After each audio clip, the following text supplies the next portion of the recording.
As the leader of the Booner Pad, I lead from the front. All right, boys. Lock in. It's our core foundation, man. Grit. I'm fired up. I'm fired the f*** up, boys. It's pumping right now. It's got my juice pumping, boys.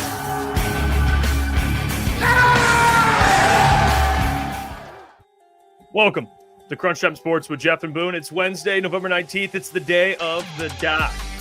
Dan Campbell's favorite media member. If you guys saw that press conference today, my man Doc is he's giving it all he has in those press conferences, and Dan is just giving them 4-word answers. So 2 words. We'll talk to the Doc about that later. We'll get some his opinions on this past weekend, injury theories, or maybe some conspiracy theories, which we will discuss at some point today as well. But I can't wait to talk to the Doc today, man. It's been. I feel like this Wednesday has taken forever to get here. There's just so many things I want to pick his brain about, and now the Dan Campbell stuff happens. So now I'm even more excited to talk to him, just to see the Doc's perspective. And don't get me wrong, all right, Doc, he's a character. That's why I love him. Like we love the Doc. We love him. We basically look at him as a teammate of ours. I love that the Doc asks tough questions. I love that. I know that doesn't always come off as maybe someone that would be more favored in the media. I could see why maybe coaches or Dan Campbell or Calvin wouldn't necessarily look at John Macaroon as a best friend, but that's not his job. His job is to find out information that fans want to know. And I always respect that John always asks questions that are super important. So not that the other media doesn't, but John asks some tough questions, man. I think everyone in that room would agree. He has some tough ones. He does. Yeah, I'm pumped up to talk to the Doc. I was texting with him earlier today about some of the questions, and he obviously got the DMOT question that I've been posing the last few days. So I appreciate him doing that. It just Dan didn't really give him anything. Didn't answer at all. I mean, Dan goes in depth with other people in that room and refuses to answer the Doc's questions sometimes. And I don't know if it's like a disrespectful thing. I don't know, to be honest. It's a weird situation with the Doc and Dan Campbell. And I love Dan Campbell, the biggest Dan Campbell guy. But it seems like there are some questions that get thrown out there that are just layup questions for Dan. And there are questions I think the fan base and people want to know about, whether that's David Montgomery's usage, whether that's Jared Goff's play, the offensive line's play, just different things, that a lot of people want to know about that weren't really asked today. And the Doc was one of the people who stepped up and asked a question in that sense that's been going around and got nothing. And it's weird. I don't know. I love the Doc too, because he has asked a lot of really, really tough questions over the last couple months that I think a lot of people in that room probably wouldn't ask because they don't want to push any buttons. And Doc to ask them. And it seems like some people don't want to answer the hard questions sometimes, which is like, hey man, like it's a 6-4 football team. No one should be in that room asking about, in my opinion, like, I don't know, how the New York Giants with the interim coach or this or that. It's like, I just don't think people it's like, what's going on with your football team? You're 6-4. I know this is the second time this week they spoke with the media. But I thought Doc asked a good question and he got a cold shoulder. It was really weird. It's like the 3rd or 4th time that's happened. It's happened with Shep with the Doc. It's happened with a few different coaches.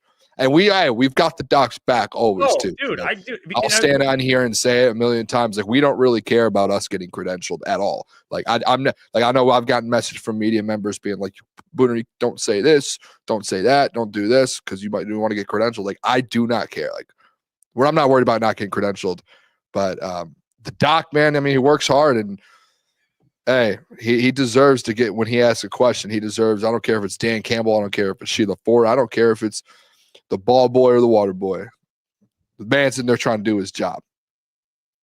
I don't give a rat's ass about being respected by the Lions organization, because it's not about that for me. If they respect, I love him too. By the way, I want that on the record. Yeah, of course, we do a lot of good things for the organization, like put out Lions content and we praise them. But I don't care. I don't do this to get praise from the Lions. I do this because we enjoy doing it, and we have a fan base that we've been able to build over the last 2 years. by preaching the truth. If the shit stinks, we're going to say it stinks. You know, if it doesn't, we're going to acknowledge it doesn't. Like, I don't care. That's why, you know, I'm a lot different. I don't want to be in that media room asking questions. I think those guys do a really good job of covering the Lions. That's not something I want to do personally. I don't want to be in that room asking. I don't want to be on my best behavior all the time. I want to be able to say what I want to say and voice my opinion. And I will be honest, like Doc, of course we have his back no matter what, but going back to the being honest part, if I thought Doc was asking ridiculous questions, we would tell Doc he's asking ridiculous questions. I think the Doc has asked excellent questions. I think they're important questions, you know, and I think Dan Campbell actually has it really lucky here in Detroit because this city and media is not as tough as other cities. Not at all. You know, like, especially for a guy who turned around an organization that's been so pitiful over the last decade on decade on decade that, you know, everyone is just like, hey, man, this is fun. You look at some of the other organizations like New York media. If Dan's in New York right now or Philly, even Philly, look at Nick Sirianni, man. Like they lose one game and he's getting drilled with tough questions. You know, like Dan's very lucky he deals with this Detroit Lions media. They're very good at what they do. They don't press him. And for him to kind of dismiss Doc's question, I thought was ridiculous because I thought it was a very fair question. David Montgomery's involvement. What the hell? Like what's going on with that? He got, you know, a couple carries against the Eagles when he was actually playing well. I don't know.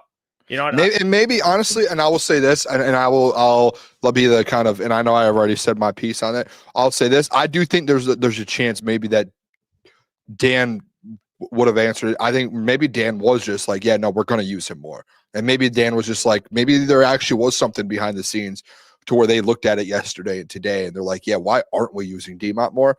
And maybe Dan just was short about it because we've seen Dan do that too before, be short with something because he knows that's something we got to take care of. So maybe that was it. I don't know about the JMO Target stuff. No, but again, maybe it's a difference. I'm just trying to give a devil's advocate for Dan because maybe there could be a world where maybe Dan didn't mean to do that to the Doc. You know, I'll give him the benefit of the doubt on this one. You know, we got to get JMO more involved. He's a very important piece of this offense. Blah blah blah. I mean, Dave Montgomery. Why isn't he getting enough carries? That's a good. Yeah. You know, I think it's a good question. And I will say this too. I'll keep saying it. Like we're Dan fans. Dan's what Holly follows us and likes our stuff, and like I don't want to, you know, think that they hate us. We hate them, but it's just like it's weird. I think it's more so. I'll say this, and we know a lot of people in the media, and I think a lot of people do a really really good job. I do think, like, and I'll just be straight up honest about it. I maybe you agree with me, Jeff. I do think sometimes there are times where people just don't answer or ask like those hard hitting questions where it's like I genuinely think when you're 6-4. Like, I don't think any Lions fan wants to turn on a press conference and hear anything else but what is going on and like the details of like everything and injuries and this and that. That's just my thought. Like when I turn it on today, I'm expecting I want to know more what's going on. I know we already talked on Tuesday or whatever it was morning about it, and he already spoke Monday, but there's just things. And the Doc is a guy that goes in there and listen, me and you text with the Doc every day about what's going on, and he actually gives us the opportunity to be able to give him questions. And he asked, that was a question that came straight from me, and Dan gave him nothing. And it was like, that's a question that not just the Doc wanted to know, I wanted to know. That I put a tweet out yesterday that not just me was wondering it, there was 50,000 people plus that viewed that tweet that was wondering it in the Lions fan base. And that's also people that watch our show. Like this Lions is something that people want to know.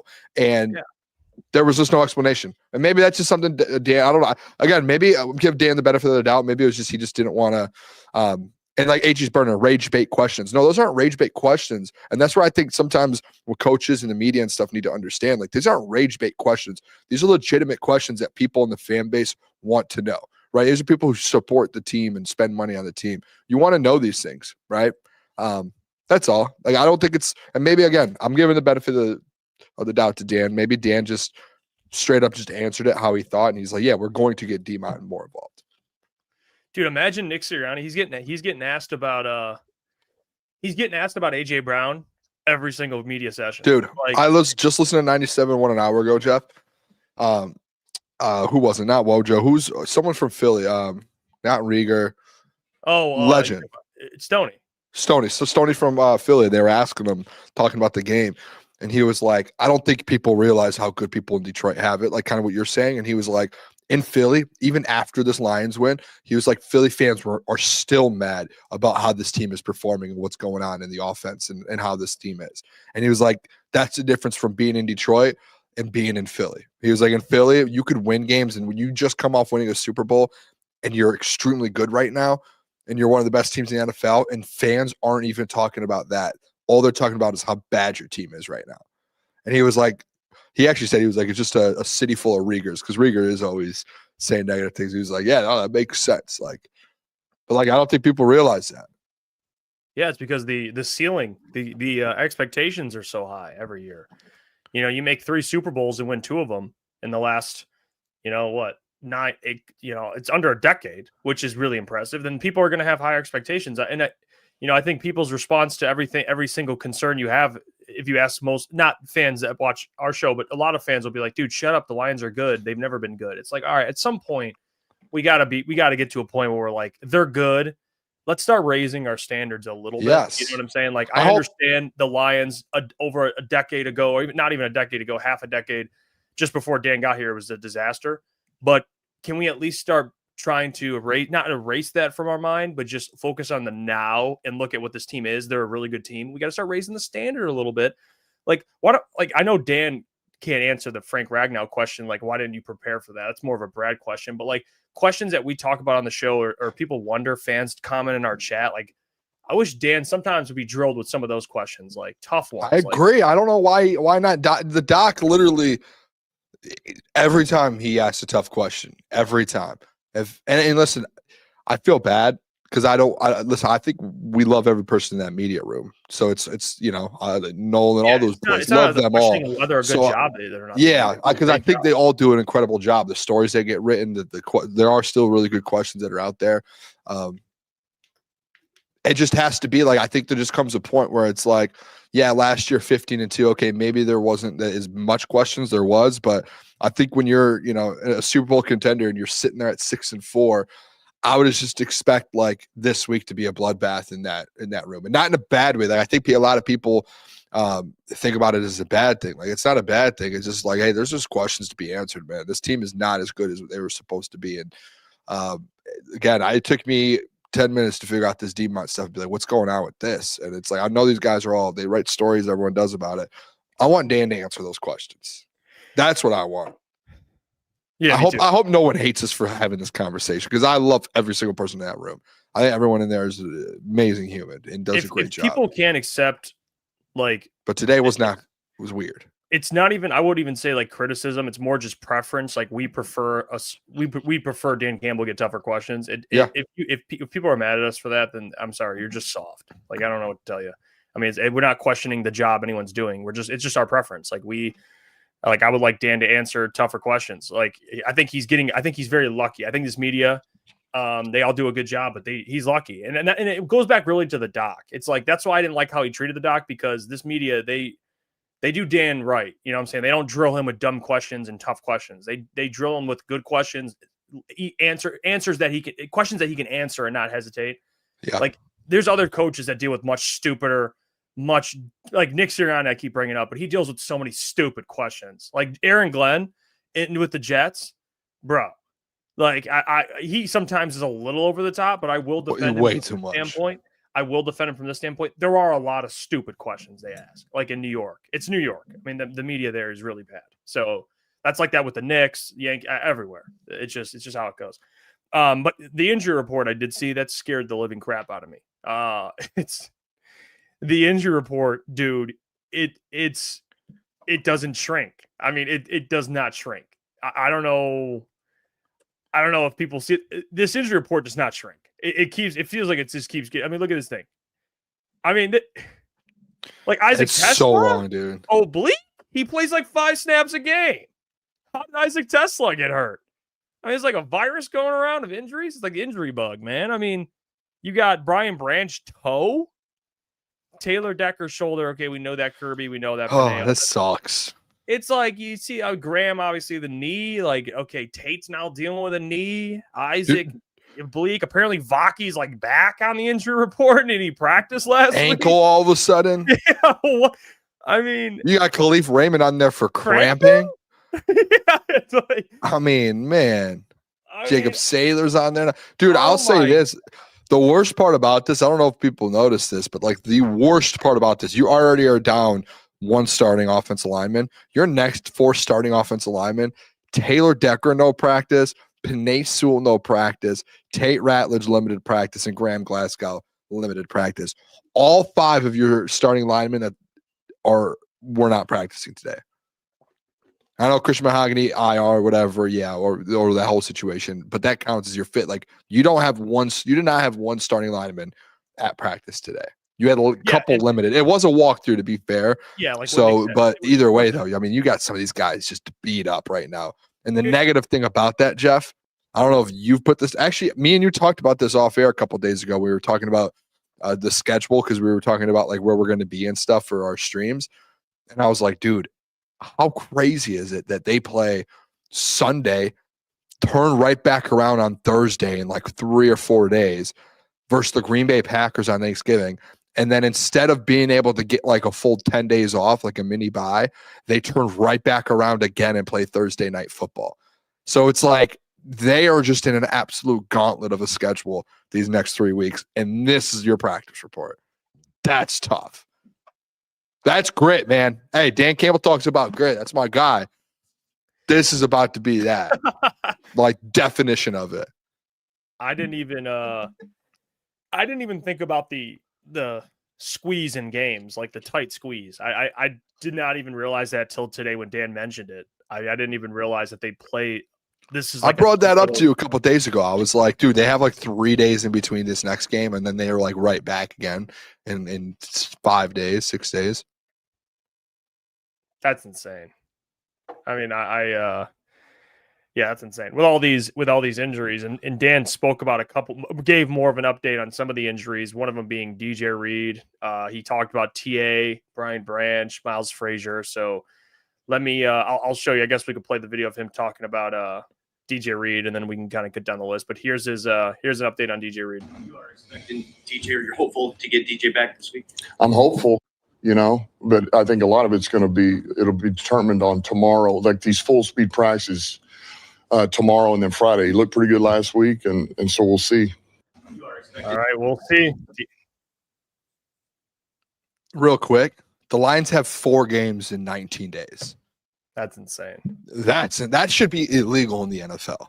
That should never. And then the NFL's like, why do we have so many injuries these days? Why has it ramped up? Well, maybe because you're like making them play in like the worst times. And DJ Reed, I hope he can come back. Oh, dude. I hope not again. Like the defense is already playing well, but he's a really good player. I mean, you just want guys like that back. I don't care how well the defense played last week. You just want that guy back. It'd be nice if you just had Kevin Zeitler coming back from injury, even though he's not on the Lions. But if he just walked into the facility and was ready to play, that would be awesome. Or Frank Ragnow just walked in, but that's not the case. DJ Reed. They do need him back, even though Rock Yassin and Amik are playing really well. They played really well last week. DJ's their best corner. Like they need him. They always need your best corner. TA on the other hand, they could probably get away if he misses this game. I mean, they got depth, but DJ Reed's a really good corner. I mean, when he got injured, he had a pick, and he was doing really well. So DJ Reed, as soon as he comes back, that's like if you have him and Amik, I think that's like good. And then there's a good chance for no matter what Thanksgiving, and this is where my mindset goes. I know when you're talking about like this New York Giants game, you probably don't want to rush guys back because you do have this short week, right? You have 3 days until the next game. So you're going to be a little cautious to where if like, and I'll ask you this, Jeff, like if you would rather some of these guys that are on this list sit out versus the Giants so they're available 3 days later versus the Packers, would you rather do that? Like a guy, DJ Reed. What are your thoughts on that? Yeah, like DJ Reed, they can sit out. You could sit out DJ Reed. I would be comfortable with DJ Reed. I gotta be comfortable with his defense. Like if the guys that are out already just sit out again one more week, I feel like this defense could hold down the fort. Currently. I think you got to have either Brian or Kirby. Brian. But I don't think the Brian thing's like a legit serious. Okay, I think if Kirby's not ready yet, then that's fine. I'm not like I said, I'm not as worried about that. I think obviously Miles Frazier, it's not going to affect anything. They're probably still going to have Yodi out there, but I would tend to lean more with you on that. You know, what about even the though offense? The O-line. You have You can't. 4 guys out on the O-line. Can't. Is there Listen. anyone that you're able to be like, hey, we'll try to No. preserve them? No, you can't, because you're facing the second in the league in sacks, Brian Burns. You can't. If Taylor Decker sits out, Brian Burns is going to have like 3 sacks. He's going to go off. Trey Hendrickson had 2 sacks against Giovanni Manu? Like they can't. You can't. They're at the point with this O-line. I know it sucks. You can't rest. They can't rest. Yeah. You can't. They don't have it in yet. It's just such a these guys are legit hurt. Like Taylor's legit shoulder injury. Like Panay, obviously, dude. Panay, I don't know what the injury on there was. He has been on the injury report like 3 times the last 2 weeks, and it's been a different body part every time. Like this guy is going through it. Graham is like 80 years old trying to get through injuries. It's like these guys. I know we already had our bye week, but by Jesus, these guys need a break, man. Yeah, they need another bye week. Maybe they should just split it up. They should be like, hey, this week, Panay, it's you. Next week, it's Graham. Next week, it's Taylor. The next week, and they just like rotate through guys. And they're just like, and then by the time we get to week 15, you've all got another bye week and you're healthy again. Well, the only unfortunate part is the next 2 teams they play have really good D lines. Really good. That's the only issue. It's like, I mean, the Bengals don't have like a great D line. They have Trey Hendrickson, who's really good, and Taylor Decker missed that game, and it was bad. I mean, they still scored a lot of points, and it didn't matter. But like, Jared Goff got destroyed in that game, and you think this Giants defense line is better than them, and the Packers are better than them. So I would be very cautious if he's thinking about sitting any of these guys. It's tough, and honestly, they don't have LaPorta, which I'm seeing some things on social media right now with Sam LaPorta that kind of scares me a little bit. And there's not any confirmation that it is this bad, but I've seen a doctor, the doctor on Woodward Sports broke it down. I saw another sports doctor that makes YouTube videos kind of broke down the injury, and they mutually agree it's something that has to do with his spine. It's obviously a back injury. They showed the clip of him getting hit against the Commanders. It was at the middle of his back. He got hit. And again, I'm not a doctor, but you would assume that if it was something like a bruise, you wouldn't miss 4 weeks for it. Like I'm worried about this LaPorta stuff. And then I saw this guy who's he tweets out lying stuff, and he was insinuating it could be something really bad. Again, we don't have any confirmation to say. Dan Campbell didn't sound too confident at the other day, which also worries me. But like if it is something like a cracked spine or something bad on his spine, he could be out for a long time. Like, I hope it's not a season ender.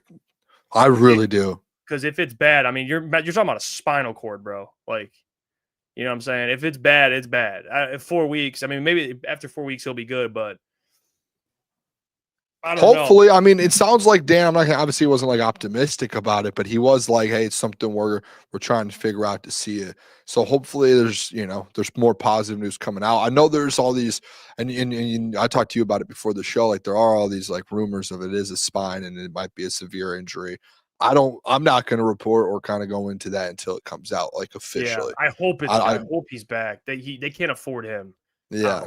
I'm sorry. That is a really big injury, but when you're talking O-line's already struggling, I've said it a couple times over the last few weeks since this injury's happened. Like I just don't think people realize. I know a lot of people who watch us do because we've talked about it, but just how good of a blocker that Sam LaPorta's become. Like run blocking, pass blocking, like everything where if they need him, they've been able to use him in very different situations, and he's become one of the best blocking tight ends in the NFL. When his rookie year and his second year, that was something he said that he wasn't great with and he was trying to work on. This year, he's kind of got a grasp on that, and it's been really, really good. And again, it's a playmaker for you. He's one of the best tight ends in the NFL yards after catch. So it's just I hope heartbreaking. It's something like a bruise when he comes back and he's healthy. I really do. And again, we don't have anything to assume otherwise, but there's just It's just an unfortunate like luck of that, like a spinal cord injury, dude. You know what I'm saying? With a player like Sam LaPorta, who's so important in this offense for not only what he can do blocking, but just as a safety blanket for Goff. I mean, you saw how much they missed him against the Eagles. I mean, it's people, and this is what we talked about the other week when we were discussing like contract extensions. Like, and I know they're not going to be able to keep everybody, but you saw just kind of a hint there of what life looks like without LaPorta. Not that it's always going to look like that, but I love Brock Wright. All right. I think he's a solid tight end too, but he can't fill that role, man. That his role, I mean, Sam LaPorta is a 4 or 5 catch a game guy for 50 yards, 60 yards. He's a playmaker, yards after catch guy. Like he's a tough loss. Like he's a guy that through the stretch of games they got coming up, you know, they have the Packers, they'll play the Rams, like even the Cowboys. Like I don't think that'll be just a gimme either. That's a player that you will miss. You know, you will miss a lot. So hopefully he can come back after that 4-week span. But yeah, the Sam LaPorta stuff makes me. I hope everything works out for him. I really do because we need him. They need him. All right. I don't know what you do like Brock Wright, but it's just like he can't. Such a big jump, in my opinion, in talent wise and blocking and just no question. It's a huge loss, man, and that's one that's tough to make up. People talk about Rodrigo at fullback. That would be crazy. I mean, they were like talking about what's his name. Who were they running at fullback or tight end recently? Jackson Meeks at tight end because of LaPorta going down. And it's just like it's such a weird thing because it's like with this offensive line, it's now you're struggling just a little bit and it's past the trade deadline and you didn't make those moves. And you didn't know like Sam LaPorta obviously was going to go down. No, yeah, you didn't know. But like offensive line wise, when you're like, hey, we need help now because now you're losing another blocker in Sam LaPorta, it's a tough one. That I wish GM spoke. Dude, I really did. They speak. I'm 70% sure. I went from 80 to 70 so fast there, but I'm 70% sure that typically after trade deadline, Brad speaks. I don't know why he didn't this year. I had some people reaching out to me asking. They made a move every year. Why wouldn't you though? If you didn't, why wouldn't you still trust the media? That's like your Super Bowl, right? Like your playoffs is, if you're a GM, your playoffs is trade deadline, free agency, and the draft. After every single one of those end, you should address the media, whether you make a major move or not. But just to like, hey, this is how we feel good about this. All right. Why didn't he this year? Like, did he know in the back of his head, like, woof, don't want to face this one? I mean, he knows he would walk in there. The DOC would be sitting there ready to go. I mean, the doc would have been ready to go. It's just, yeah, I don't know. I don't know. I love when the doc asks questions too. I'm sorry to cut you off there, but doc asks questions and be like, well, the fan base is saying this. And then you could tell that they're just like, the fan base. You know what I'm saying? It is important. All right, sorry, you go ahead. That was on me. The fan base has been speaking. I mean, he is the voice of the people. Mm-hmm. He really is. That's why we have him on every Wednesday. He's the voice. He's the voice of the. Even though some people don't like him, too bad. He's still the voice. He's the voice of us for sure. I've asked Dan Campbell probably 20 questions this season in training camp because of the doc. The doc has asked so many questions to Dan for me. It's unreal. He does good. Michael says, "Here comes Brad with practice squad players." I mean, that's what it's going to be, man. Imagine winning a Super Bowl with practice squad players. Will not happen. I thought last year they could have. I thought so too. Last year, that little hand move, I hated that. Don't do that to me ever again. That was a mean comment. No, but yeah, no, you're right though. You can't rely on who's on the practice squad. I mean, Ahmed Hassanin's on there. That's someone you can actually, if we're talking, I think Ahmed Hassanin, that could be a piece. But again, like D-line, you're about to get Josh Pascal back. You're about to get Davenport back and Hassanin. Do we have any offensive linemen coming off IR soon, like starters? Are you joking? No, we don't. Oh, that's tough. Christian Mahogany, no, he's out for. Thought we had reinforcements coming. No, you got no one coming. I'm telling you, dude. Remember my analogy about the trade deadline, where it was like it's essentially like going into a war, like in the movie 300. Like you're going into the war, and you're like, we need to make there's no going back now, boys. Like, let's make sure we have all the supplies and enough soldiers to win this battle. And then you get into the battle and you're like, oh, no, we forgot our medics, boys. They're back. Oh, we forgot them. We're dying. Yeah. No, we don't have enough. Oh, we only brought 2 gallons of water. We needed 50. Oh, we're going to die. Like, Yeah, we're short on a lot of materials here. that's what it's like. You're like, there's nothing coming for us to help. Yeah, what happened to is Jamarco even on the Jamarco's not on the roster, is he? What's Jamarco doing? No, he's on IR. Oh, he's out for the whole year. Sorry. Oh, no. Yeah, I forgot about that. He's out for the year. What about Shane Zylstra? Miles Frazier. He's back. He would be the backup. Yeah, he'd be the Him and Mahogany. But no, it's cool. Like, our reinforcements are rookies that have never played an NFL game. That's like so sick. Even though I think Mahogany's probably going to be your starter next year. Doc actually brought up a good point about that. Like, he actually just thinks that they're punting it until next year, and they knew it the whole time. They just didn't say anything about it because he was like, they were just waiting for their offensive line to develop until next year. And I was like, I don't know. But No, I refuse to believe it because that's ridiculous. That would be nuts, dude. That would be the most insane approach to a season to ever throw away a season. I don't think that's true because we can ask the Doc about it because that was his words, not mine. Yeah, no, Doc. I disagree with the Doc on that one because that would be insane to say like, oh yeah, we're just gonna throw away a whole year of guys on rookie deals because we need our offensive line to develop. What? No. That's not my statement. That would be like that's. Do you think Manu is going to come back for us? He should be up soon, right? That's reinforcements, Jeff. All pro Manu. I've been getting told he's manure. That's what I've been getting told. Oh no, that's not true, is it? They've been calling him manure. Who's doing that? The people have been saying manure. I didn't say it. All right. I love some Giovanni Manu, but you like manure? He's close. Me and him are probably the same timeline away from starting at tackle on an NFL team. So I would say he's got a long way to go. Okay. So, and I'm 6 foot. So I'm 6 foot. I love Gio, but we might retire by the time he's ready. So that's it. We got a long. That's why they should never to approach the draft and ever think that we have Giovanni Manu and not draft a tackle is a fireable offense. So they should definitely draft a tackle. You know, that's that they should definitely draft a tackle. I actually agree with Golden Mangoes. What a name! I love that name. Is that a real Maui's?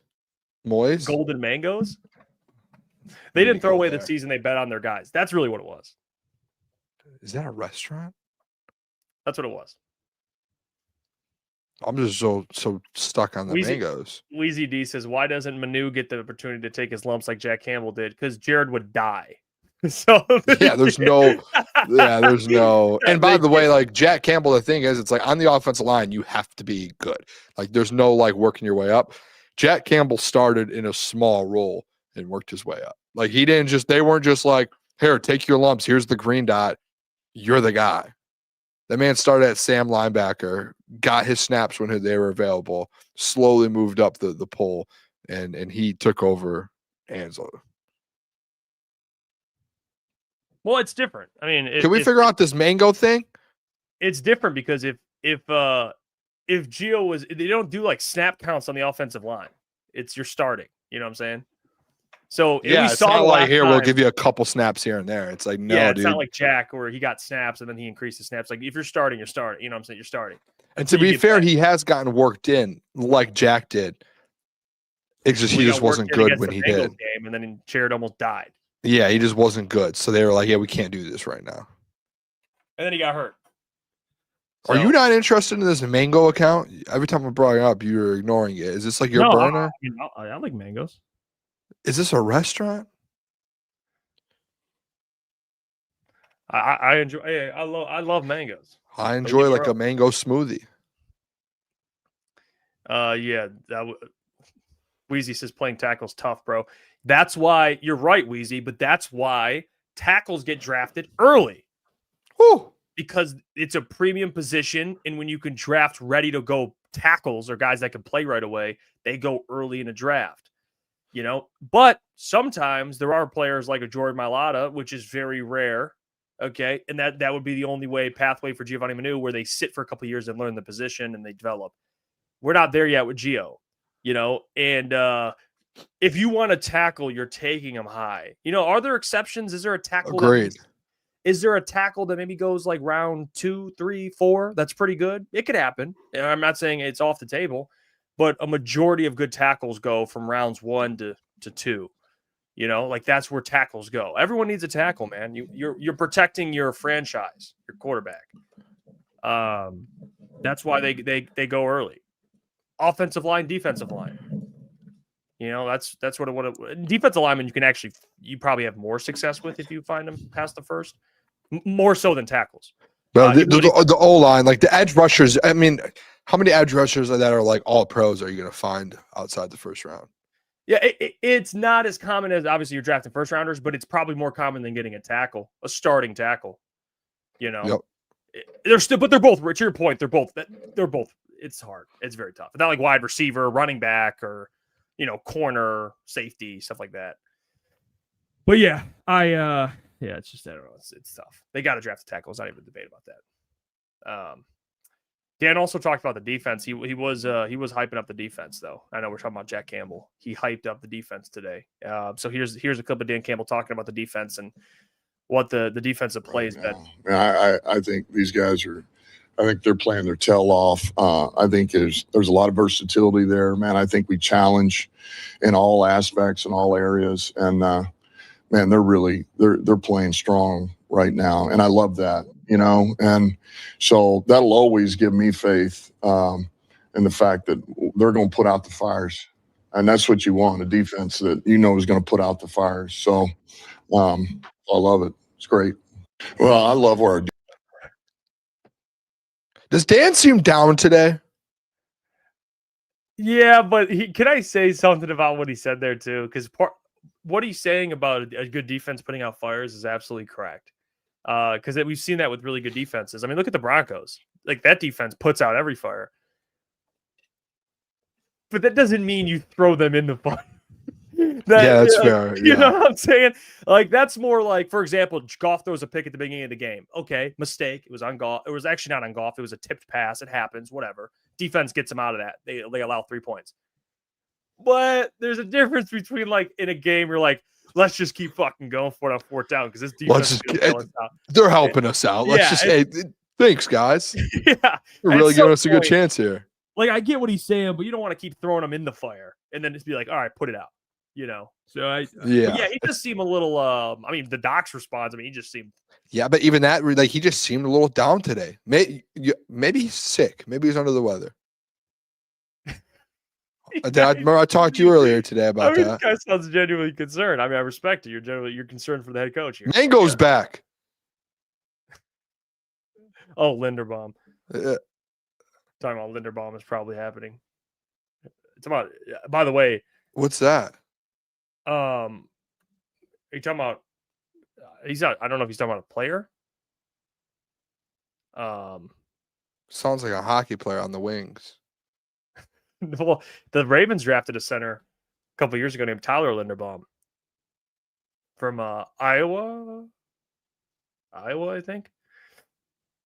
All right, that's interesting. I do think Dan Campbell, he was a little down today, man. I think that might be the case. He might be sick, under the weather. He's sick of this shit. It's play caller Dan now. It's a different Dan. It is crazy to think like he's calling plays. Like, I was listening to the press conference today, and he's like talking about some of like the offensive players on the Giants. In my mind, it just goes to, Dan, why are you even watching the offensive film for them? I worry about play calling. But then I'm like, oh wait, like, he is the head coach. Like, he needs to make sure everything is still running in unison, and he needs to know what's going on defensively. Like, it hit me a little bit like, oh, that's a lot of work for our guy, man.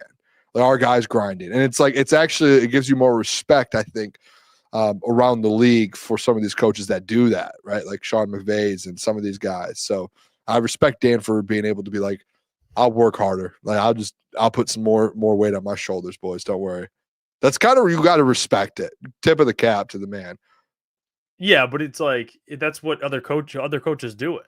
Yeah, but again, like he could have easily just been like, we'll just keep riding with John Martin, or we'll fire him and bring a new OC in.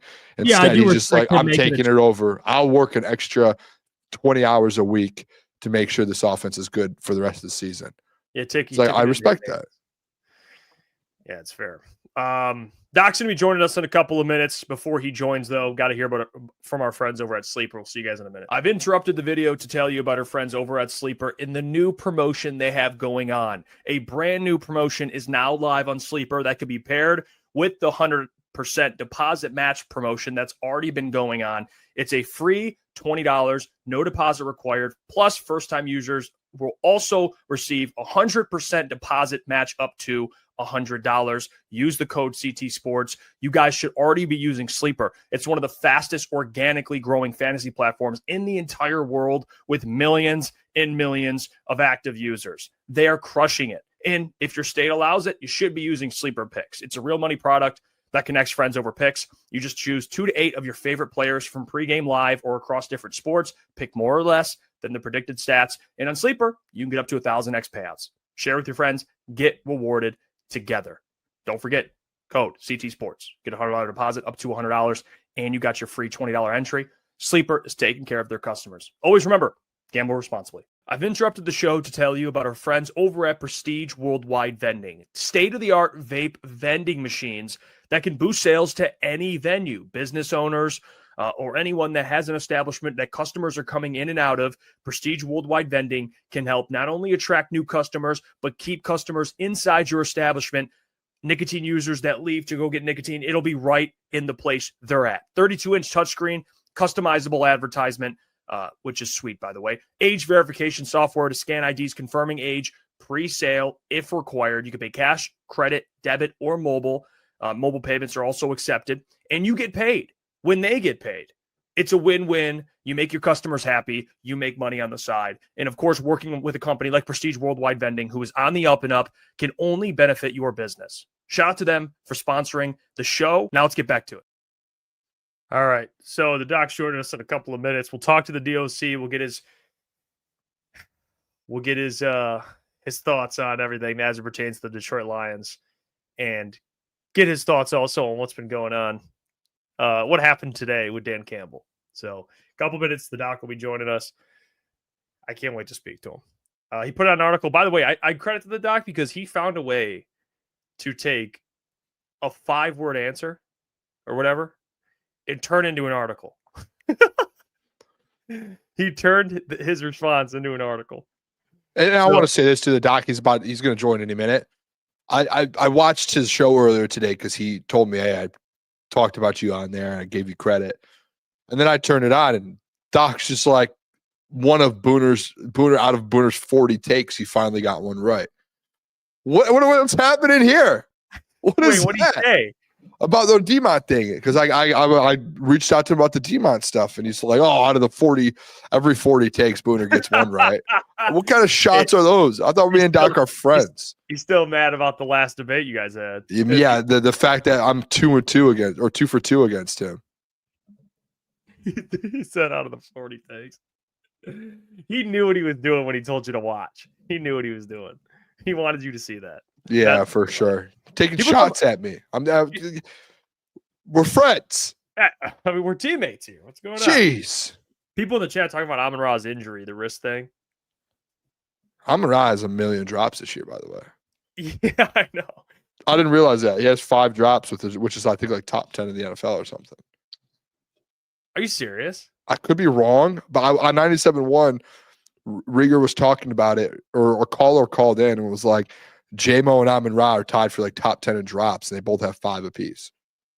So I don't know. That was a caller stat. Yeah, he's tied. He's right now. He is. Yeah, him and Amon-Ra's 14th, J-Mo's 15th in drops. Top 15. Sorry, that's not an Amon-Ra stat. It's not. Wow. They have the same amount of drops. Amon-Ra and J-Mo. Wow, that's crazy. Yeah, Judy leads the league. He's tied with Brian Thomas with 9. So, actually, to be fair, he's technically tied for 6th because 6 has 5 and he has 5. Oh, so he's tied for 6th. That's what it was I heard earlier today. Yeah, he's tied for 6th in the league in drops. Okay, that makes a lot more sense then. Yes, that's not I good. said that wrong. So Yeah. tied for the league. There's tied for 6th in drops. Him and JMO. Have we decided what we're going to do with the doc when he's late? This is the 3rd week in a row. By Can we the way, find him? Amon-Ra has 40 more targets than JMO. That's also context. That's probably tough. Yeah, important. that's So JMO has 40 less targets and has the same one. That's tough. Yeah. But yeah, that is uncharacteristic of Amon-Ra to be top anything in drops. Tied for 6th is crazy. But yeah, it's uncharacteristic. But we'll bring in the DLC. We're starting to set fines, correct? we have to keep our locker room in check. Just like Dan Campbell, if guys start being late, Dan Campbell, I'm sure he finds guys in that building if there is a problem with guys showing up late. We at some point, Jeff, we have to keep our locker room in check, man. You know what this seems like? This is the tension carrying over from last week. You and Doc going at it. No, Doc's throwing shade about you on his show. Unreal shade, by the way. I did nothing but good things. I'm just out here trying to do my job, and he's. I would like to have a truce with Doc. Well, let's bring him on. Covers the Detroit Lions for Sports Illustrated. Our good friend, host of the Lone Wolves podcast. Does YouTube as well, man. But you guys have subscribed. Detroit Lions on SI. It's our good friend, the DOC, John Macaroon. Doc, how we doing? Oh, did I freeze up? Look at that. Oh, there it is. There I am. Late and you're freezing. Listen. Let me tell you guys. Something weird now is going on with Twitter, whatever's going on, where I got the DM on my phone, but I didn't get the DM on Twitter here on the computer. So I'm looking for the link, and I'm like, you know what? I'm going to be late as always. You guys just don't have to pay me this week. Hey, Doc, we were defending you to start the show, Doc. All right. All right. My mic just went out. Hold on. Your mic just broke. We're on. You can ask your question. I'll fix the mic. You go. Doc, can we talk to you about the situation today at hand? Obviously, the David Montgomery stuff. I had reached out to you and sent you about a paragraph of stuff, and I did shout you out today. I do appreciate you, Doc. Anytime I've ever had a question for Dan Campbell or any of the coordinators, you have asked it 20 times out of 20 times. So that's amazing. You're a good friend to our program. But what was the situation today? We defended you on that. It feels like is there something wrong with you and Dan Campbell? Or you and the Detroit Lions? What is happening? They're good questions, Doc. They're good questions. We think they're great questions. We think not enough people in there might be asking tougher questions. And when you're the one doing it and you get the cold shoulder. What's going on?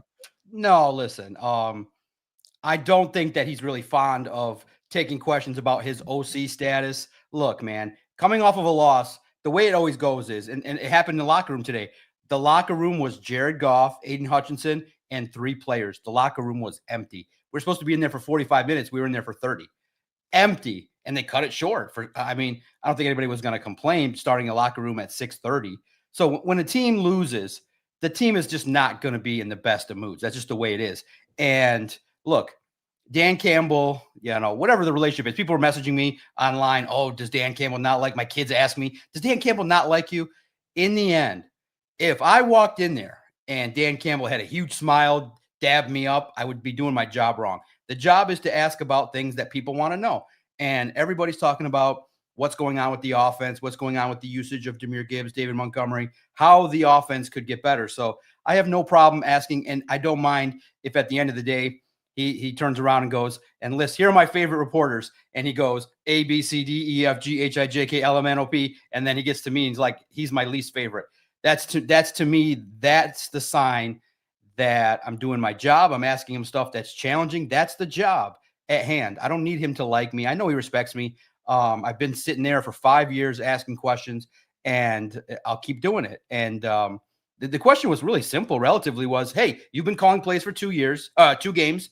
What have you felt kind of about the usage of David Montgomery and against the Eagles? Did you feel like you maybe went away from him in some spots where you could have maybe used them in some short yardage? maybe that's a little specific, but in the end, he had, in totality, the run game was not that great. Less than 3.5 yards per carry. David Montgomery had 6 carries, doubled up by Jahmyr Gibbs, 12. And look, everybody kind of believes that this offense goes through Jahmyr Gibbs, but your facts were spot on. I read your facts. I double checked it, triple checked it because it was you, but you were spot on. And you were right. Like, they're not using him as much. His numbers are down.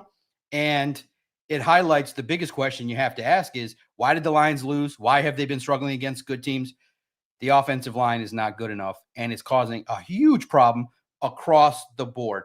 Could Dan Campbell elaborate? His question was fair. They want to get him more. And it might have hit on the fact that they probably are going to use him more this week because he lit up the Commanders. So, and that's my job is to ask. And relatively speaking, it was already talked about right away. What's going on with the offensive line, Montgomery, and what I asked him on Monday about the 4th down. So topics will, thankfully, when I go there, I feel like the fans will get their voice and have their questions asked, and no problem. It'll be 1,000%. If you message me and say, hey, I'm interested in this, and it checks out, I will always ask it. No problem, man. And because it's absolutely something that's story worthy. Dan Campbell said on Monday, 3.5 yards per carry is not good enough for us. And David Montgomery was more successful last year and the year before than he has been this year. And it's just the real symptom of the fact that the offense is not good enough, which is being brought down by the offensive line.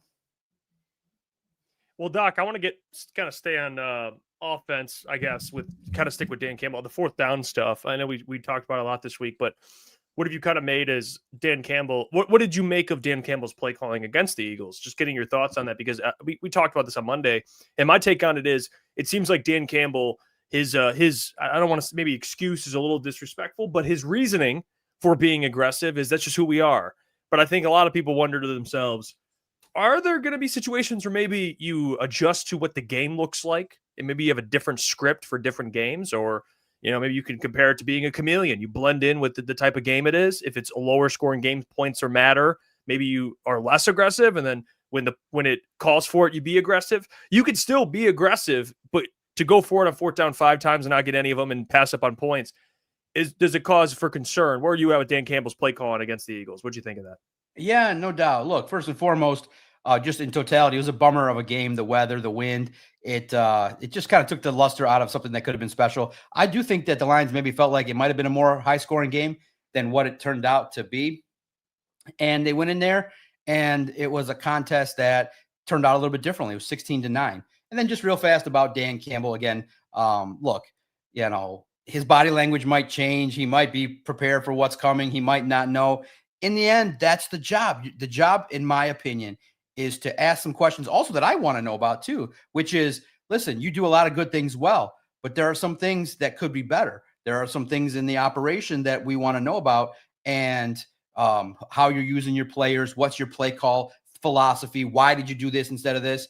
So I've asked him now, and imagine someone that you've known for 5 years is just asking you the same style of question for 5 years. I'm sure it's annoying. Like, okay, we lost. Here's John right in the front row about to ask me why we didn't do this and why we didn't do that. And I get it. It's psychological in nature, but trust me, I know that when the handful of times I've seen him away from the podium, big smile and a fist bump. So it's all good, guys. Don't worry. I don't need Dan Campbell to love me. I have a lot of love in my life. My heart is full. You guys love me. That's all we can ask for. Someone just paid you money to listen to this. So this is great. Now I have to critique the man too. And he listens to the podcast, or someone gives him a little clip like the shorts now that are like, Dan Campbell blew it with his play calling, and Dan Campbell, with all the insufferable commentary that I give. And also too, that's the tough part is a lot of the reporters just give facts, whereas I'm giving big opinions, like wildly, like they're going to win 3 Super Bowls. They're going to win none, so it's a little different dynamic with what I do than some of the other reporters. But I didn't like it. I asked Dan on Monday directly, listen, and it was a great word to use, which is, I don't feel like the Lions adapt well. Like they have their plan, which is, hey, we're going to get the ball to Amon-Ra. We're going to try and do this and that. But clearly the Eagles defense stepped up. They had a lot of opportunities to make plays. Amon-Ra, and to me, if Amon-Ra's connection, you see that Goff and Amon-Ra are not connecting. There's too much pressure, and there's reasons for that. Stop going to it. Like, I know Amon-Ra's great, but he was 2 of 12. Like, my nephew was screaming his head off, like, why are you going to Amon-Ra again? And another drop and another bad pass. Like, why? Adapt. Try another scenario. And I think the biggest thing that people saw was now with Dan Campbell, now as his tenure moves forward, year 5, 6, 7, did you learn from the 49ers game? Did you learn from the Commanders game?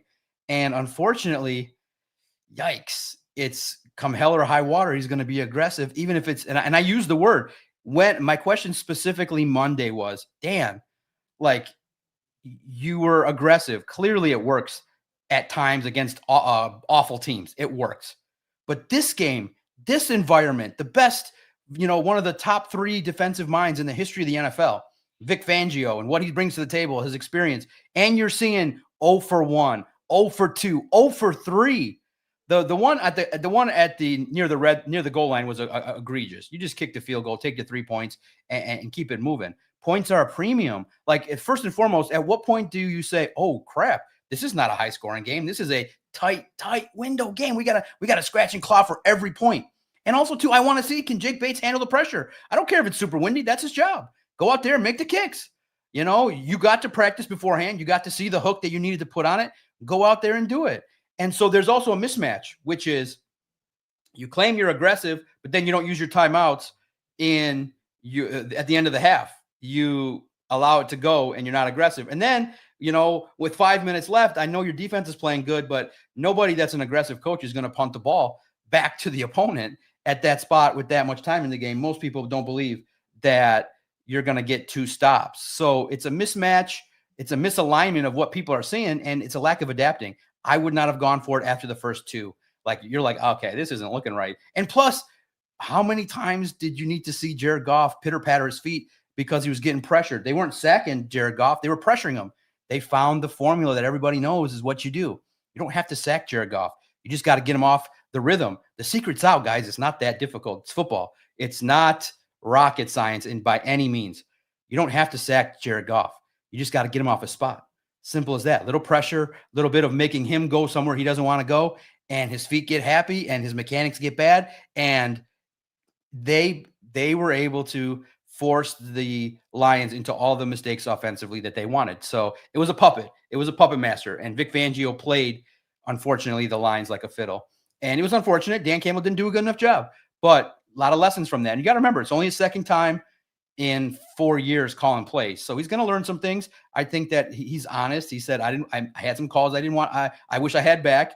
And I do think that how he used David Montgomery, going for it that many times, allowing your team to go for it and fake a punt against their first string defense is egregious at best. So he's going to learn from it. And you hope that you just got to pray that the offensive line figures out something by the time the playoffs come around, because it's not good enough. And it's clear good teams are disrupting the offense because the offensive line is not blocking consistently. And then Jared Goff, his weakness shows up against good defenses. It's out there. The whole world can see it. How you beat Jared Goff and why everybody panics about Jared Goff and his ability to win a Super Bowl is most likely 90% odds that the team you face in the Super Bowl is going to have a good defensive line that can easily probably move you off your spot. And our offense is timing based.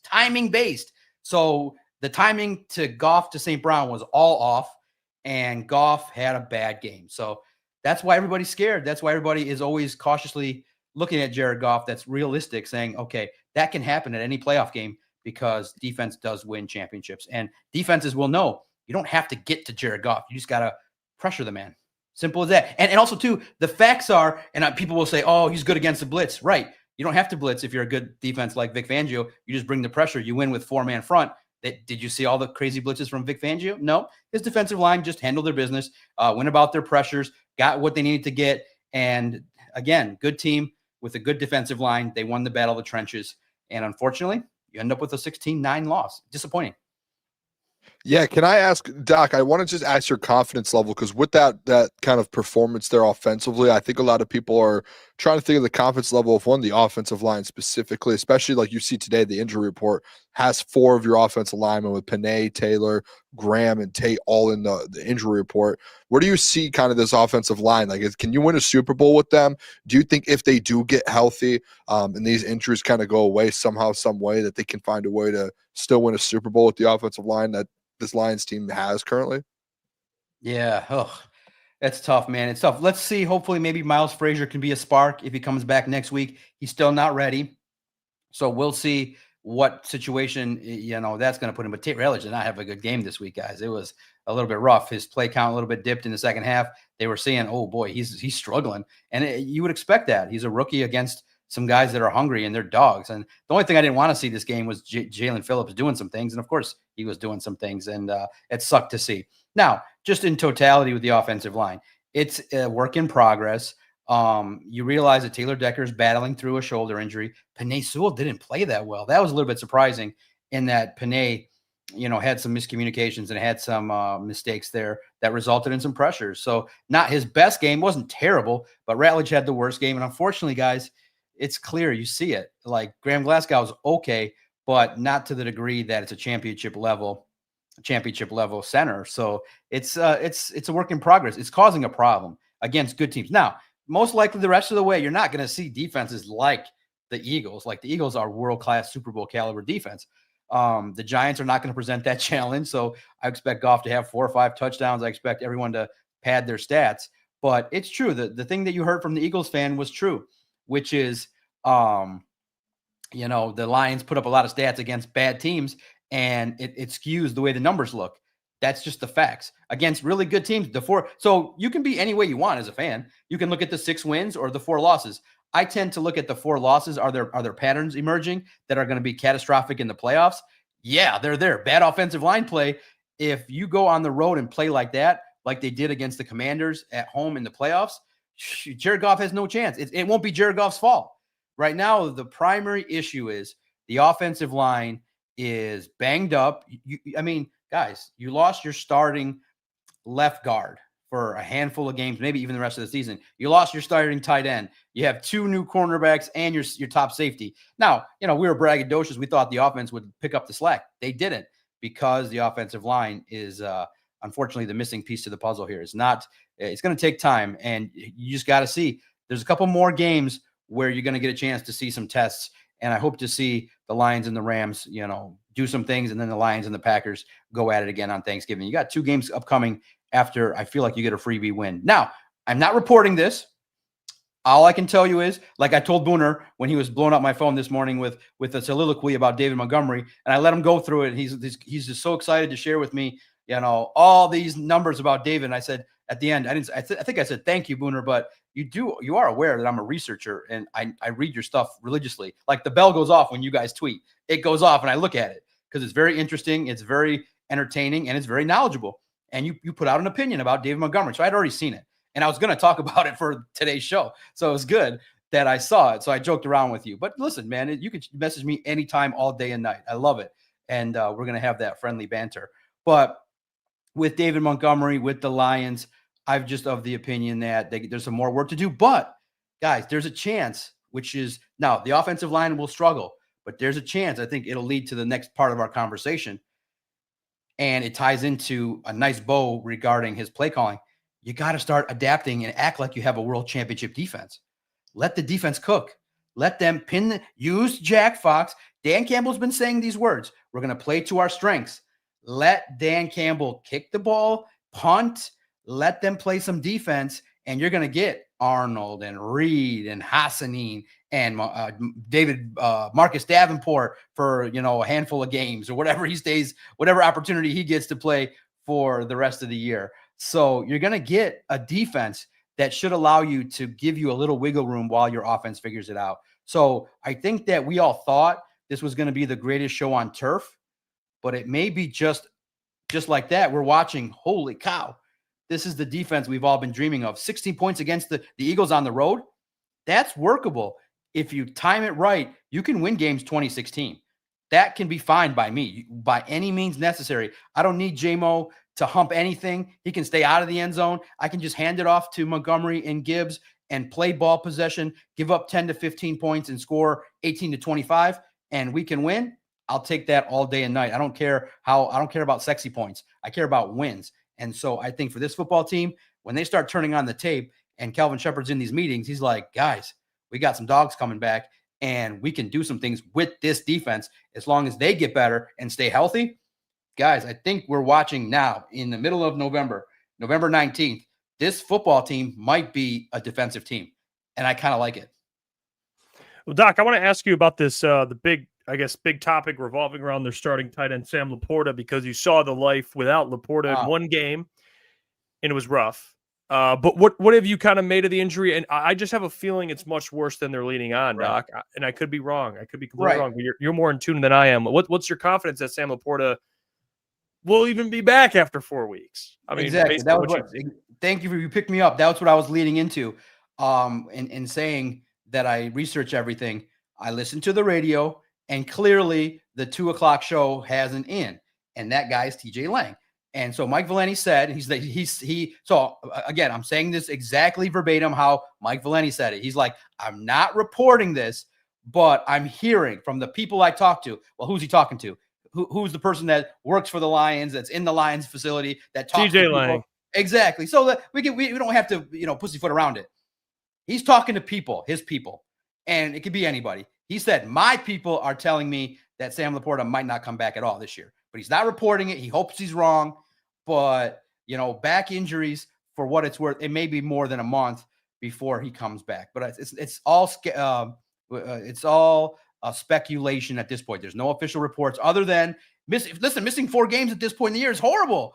We needed him for the Eagles. You needed him for the Packers and Giants, and hopefully he comes back for the Cowboys. You need him. You need him when he's able to come back. Missing 4 games sucks. It's a weapon. Now, it's unfortunate that, at this point in time, that player is not available. And you saw Brock Wright is a little bit of a step down. He's not blocking as well as Sam LaPorta. And that's another reason why that maybe they're not running as much, because they know they can't block it.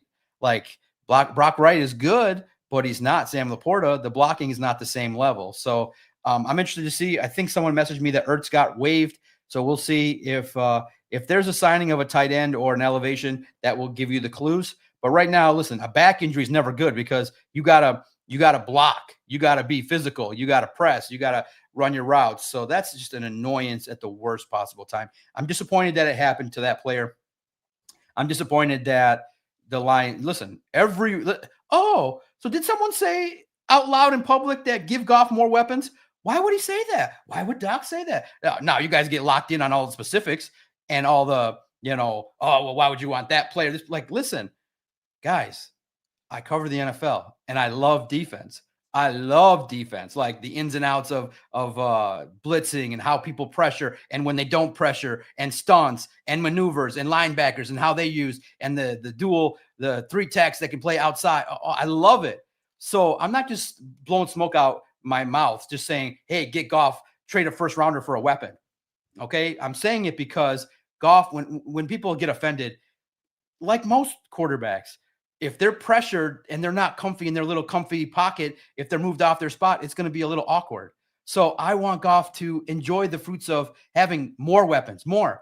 You guys, you had, unless I'm missing something, a healthy JMO, a healthy Amon-Ra. Well, maybe there's something going on, but he was out there running around. Gibbs, you had a healthy Montgomery, you scored 9 points. So what does that tell you?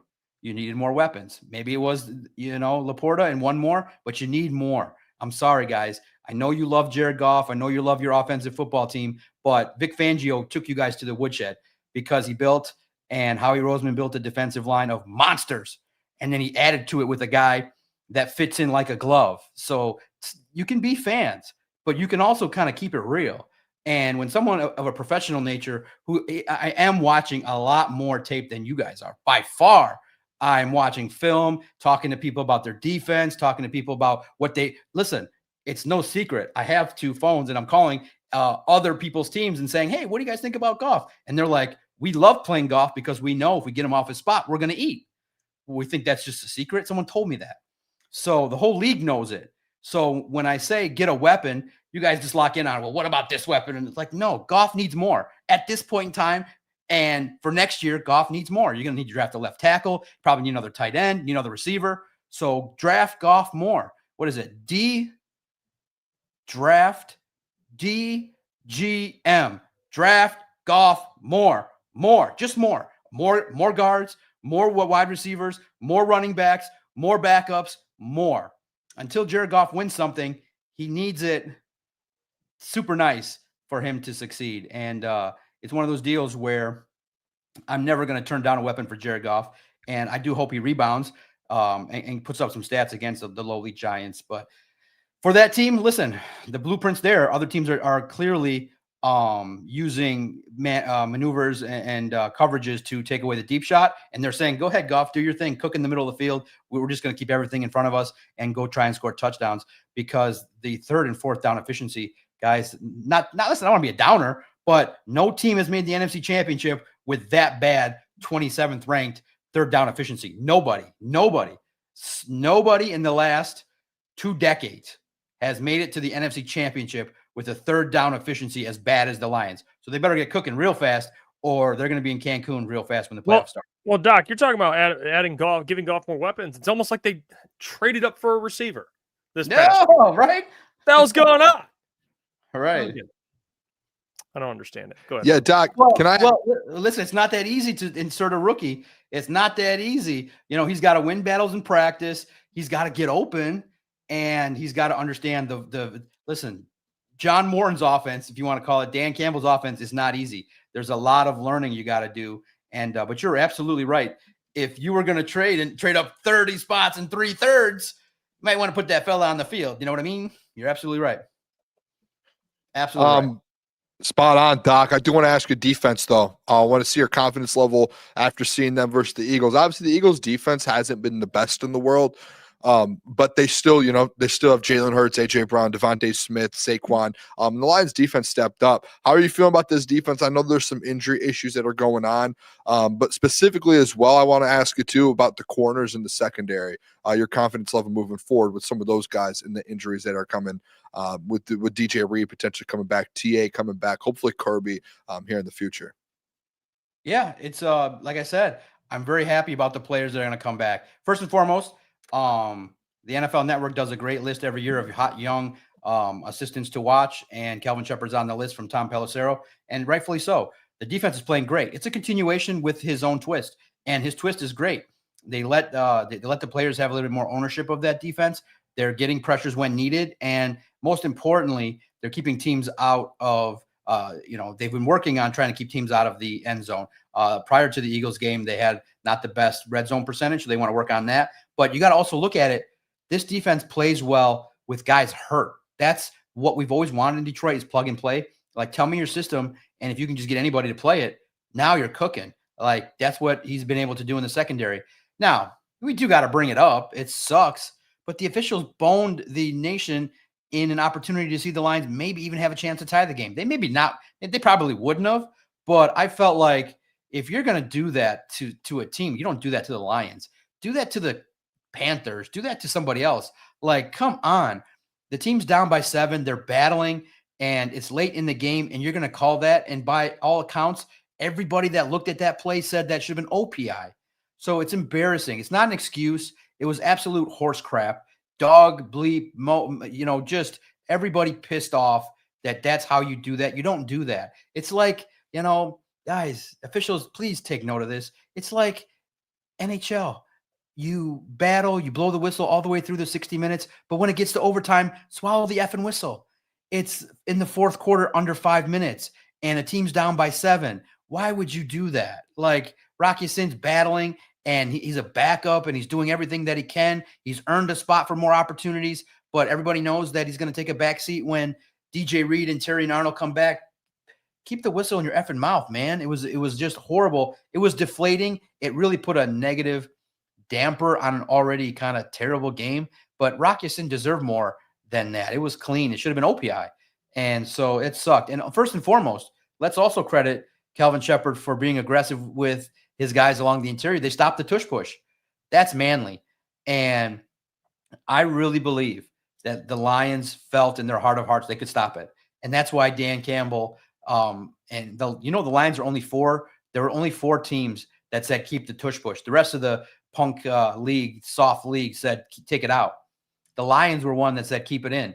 I really believe that the Lions challenged themselves. Let's see if we can stop it. And they did at the right time. So I'm proud of Kelvin Shepherd. He's a great coach. The players love him. And I like that he's rugged. Like, I like that. You call your players out in public because you've already yelled at them behind the scenes. And I talked to Malcolm Rodriguez and Trevor Nowaski last week when I reported that I think I said he wouldn't confirm it. I was trying to think that he was going to come back, but he said, I can't tell you. Yes, it's Dan's decision. So I think Malcolm could have played. I think they just had an overstock of 7 linebackers. You didn't really need them. So he'll be ready now. Luckily, he's activated. You get Malcolm back, Marcus Davenport back, Tyrion Arnold, and DJ Reed. So I'm very happy that this defense will get some more reinforcements. That should give this team a jolt when they go down the stretch against some better opponents. So the next game, and that's what stinks as a fan when you're covering the team and you're like, okay, the Eagles are a test. You didn't play your best. You didn't do what the coach asked you, which is play clean, make good decisions, coaching, execute well, have your quarterback play. It would have been fine if they would have lost like 30-27. It was an entertaining game. But when all your warts are exposed and the whole world now knows how to beat you, that sucks because it's like a big test. It was, mano a mano. Everybody wants to see the Lions and the Eagles, and the Eagles walked away with the win. So it's a little deflating now, but you got a home stretch. You can win some games, but you got a little bit of a road to make people believe that you're going to win some playoff games for sure. And listen, it's not being negative. It's just being real. Like, you played the Eagles mano a mano. Your coach said it's your best defensive player. Aiden Hutchinson said it's must win. And you go out there and your offense, can't beat out a defensive line and a team that was good on defense. Yeah. But it just stunk because your best players lost out to their best players. Let me ask you then, Doc, just before we get to the Giants game, I did want to ask you about Miles Frazier. I know he's someone that probably can't help them right away, but I guess for the future, they don't really have anyone coming back on offense that's going to help them significantly. I mean, I know Christian Mahogany is going to come back later in the season potentially, but is there? I mean, this offensive line's already hurt like hell, Doc. They're not playing well. Is it fair for fans to kind of put all their eggs into the Miles Frazier basket, or is that kind of a ridiculous ask of a rookie? Like, because people, I think, are assuming that Miles Frazier is going to step in and replace Yodi and just bring a whole nother level. And I like Miles Frazier, but what the hell, Doc? I mean, what do we expect out of Miles? Right, it's good competition, but there is an example of that. Christian Mahogany, unfortunately, when they got to the playoffs, the offensive line took a dive, and it was that side along with Graham Glasgow. So it's you can get some. Listen, it's about development. Dan's not going to put him out there until he's ready. But dude, he's a big man. He can play. And at LSU, actually today, great question. Me and 2 other reporters had a one-on-one conversation with him, or a 3-on-1 conversation with him, and we were firing off questions. And he's got a nice confidence about him, nice poise. But remember, he played at LSU, and he didn't give up a whole heck of a lot of pressure. So he is somebody that takes stock in the job that he's got. He knows my job is to protect the quarterback. But yeah, you're not going to put all the weight of the offensive line. The issue at hand is your best players got to be your best players. And if Penei Sewell is not going to play great, you're never going to win games.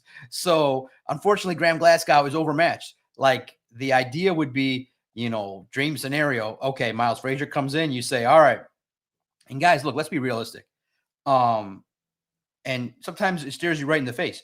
The Lions put Tate Ratledge at center to start the year. They thought that maybe he could adapt and do it. 2 weeks in, and it looked horrible. Or not even, whatever amount of practices he was there given in training camp, it was horrible. It didn't go right. So they said, oh, we want to put back Graham Glasgow. They didn't want to do that. They had the option to, but that wasn't plan A. They, I believe, wanted to play Graham Glasgow at guard and have Frazier play right guard. And I think that would have been the prime plan, but it didn't work out because of his injury. So that happens, no problem. now you realize his future is going to be, I truly believe that next year you're going to see at least another chance that I think Tate Ratledge is just another future. He's got the same, literally the same body type as Frank Ragnow. So he'll get another year of development and he'll play center. And I think that next year, Miles Frazier will give you a nice core, youthful, but a nice core that you just need a left tackle to draft, to develop, and compete with Manu. But if Taylor Decker comes back, it's not a bad offensive line with a healthy Taylor Decker, hopefully next year, Christian Mahogany healthy, Tate Ratledge, Miles Frazier, and Penei Sewell on paper is not bad. But again, it's inexperienced. And I do think that's partly the reason why Brad Holmes didn't invest a whole heck of a lot at the deadline. It's like, man, we got a young offensive line and they're getting battered. So this might not be exactly the right time to press. Let's just go with what we got and handle business. So that's what it is. No, you just want him to develop and keep Jared Goff upright. And at the same token, here's the problem, guys. These great defensive linemen are able to win some of these reps with stunts and forcing miscommunications. And it's just been poor blocking. You every film review you're going to see, the word you're going to see in all of the conclusions is poor blocking. And that's just mano a mano. You got to win your reps. But it's sometimes tough when the guy opposite of you is 6'5", 325 pounds, pure steel muscle pushing back at you. They get paid too. So you got to be mano a mano up to the test. This game, Sewell and Ratledge and Graham Glasgow, not exactly great. And Kyoto Iwasika was not especially great this week. But let's hope he rebounds. But yeah, it's not fair, man. It's not fair. You're not. Yeah, the Lions Super Bowl hopes on an LSU rookie. That's not the case. Hey, Doc, what about so with this Giants game coming up, all these guys on obviously the injury report, me and Jeff, I brought it up to Jeff, just kind of seeing what his thoughts were on it. What are your thoughts that the fact that you have 4 offensive linemen on that report, and they also have a short week going into Thanksgiving with the Packers? Do you think that there's a chance Dan tries to rest some of these guys in a spot where they're like, hey, we just want to get them back for the Packers game? Or do you think it's going to end up being a full go for most of these guys? Okay, now, so let's just keep it factual. Today, the practice is a walkthrough, so they have to do a report, but it doesn't really count. The first official report is tomorrow. I expect that most of the guys are going to practice, but yeah, any concern, the A+ goal that they all would admit right now is let's get to 35 points by halftime. Let's be up 35-42 nothing. And the goal is let's get out of this game. Let's get everybody out by the middle of the third quarter so we can rest up and that's why they do it. People are like, what's going on today with the walkthrough? Dan knows his team, and he knows that he's trying to prepare them for 3 games in 11 days. So that's why it sucks for us, sitting there at 5:15 going, oh, my God, another hour. I already wrote my story on Montgomery, and I got to wait. Luckily, the Lions take care of us, and they're nice people. But, that was rough. Today was a little rougher than normal with a 6:30 locker room time. But they're trying to make sure the guys are right, and they're not going to ever put anybody in a position to be forced to play. But listen, today's report is all about, Brian Branch is dealing with a toe. He'll be okay. The key issue is going to be tomorrow. Does Kirby Joseph practice? Does DJ Reed look good to a point where more and more people think he's confident to actually play? It's a nice, if you really think about it, coming out and debuting against the Giants after injuries, not bad. Their team is decimated. They're, they all know a regime change is going to happen and they're going to get their tail kicked in. So it's a good opportunity to go play your best. You'll be out by the third quarter if you do that. Don't be in one of these games where it's close and you don't play well, you overlook them. Go out there, pedal to the metal, whoop their ass in front of the home fans, and get up to a big lead. And I do think that could happen. It could happen where, you're starting to see a lot of these backups by the middle of the third quarter. I see a blowout. I think the Lions could cover the 10.5 pretty easily. Doc, really? Against the Giants? But the Giants, this Giants defensive line, yeah. Doc, yeah. You talk about Goff. Goff's going to be, they just lost by 7 to the Packers last week. All right. The Packers offense is not as good, I think, as the Lions because they're dealing with some injuries. I think let's look at the factors here. I think that Dave Montgomery, I think that part of the reason why Dan clammed up and gave a 4-word answer was they're going to get Dave Montgomery the ball. I think I hit on his game plan. He's like, he's like, idiot. I'm not going to be talking about Dave Montgomery and all his, what he does great and everything. That's what we're going to do. So that's another reason too, is that sometimes when you hit on something that he doesn't want to talk about, it's not, and guys, please, I'm not that important for Dan Campbell to react to. I personally believe that I hit on something regarding this week's plan, and he's not going to be really loving on David Montgomery because David Montgomery is going to get the football. It's pretty clear. David Montgomery runs well. He ran well against the Commanders. I think he'll run well this week too. And sometimes take it for his word. We always want to get David Montgomery the ball more. So I expect him to get around 12 carries and Montgomery 12 carries, balance. And look, Thibodeau is a guy that's inconsistent. And look, you can scheme up. Like, you can scheme away like screens. Listen, the two players that you know are going to have great games, Montgomery and St. Brown. Like, St. Brown is going to be thoroughly embarrassed by the fact that he went 2 for 12 and be uncomfortable that he's getting called out by his brother for leadership. So it's going to be great to see the Lions whoop the ass of the Giants. Listen, think what you want. I've seen the Lions and how they've curbed stomped bad teams. This is a bad team, and I think they're going to do that. Well, I'll say this, Doc, for me at least, this Giants game, what is it 10.5? Is that confirmed? 10.5. As of Vito's reporting this morning, it was 10.5. Okay, well, Vito, I trust Vito. I would assume it is 10.5.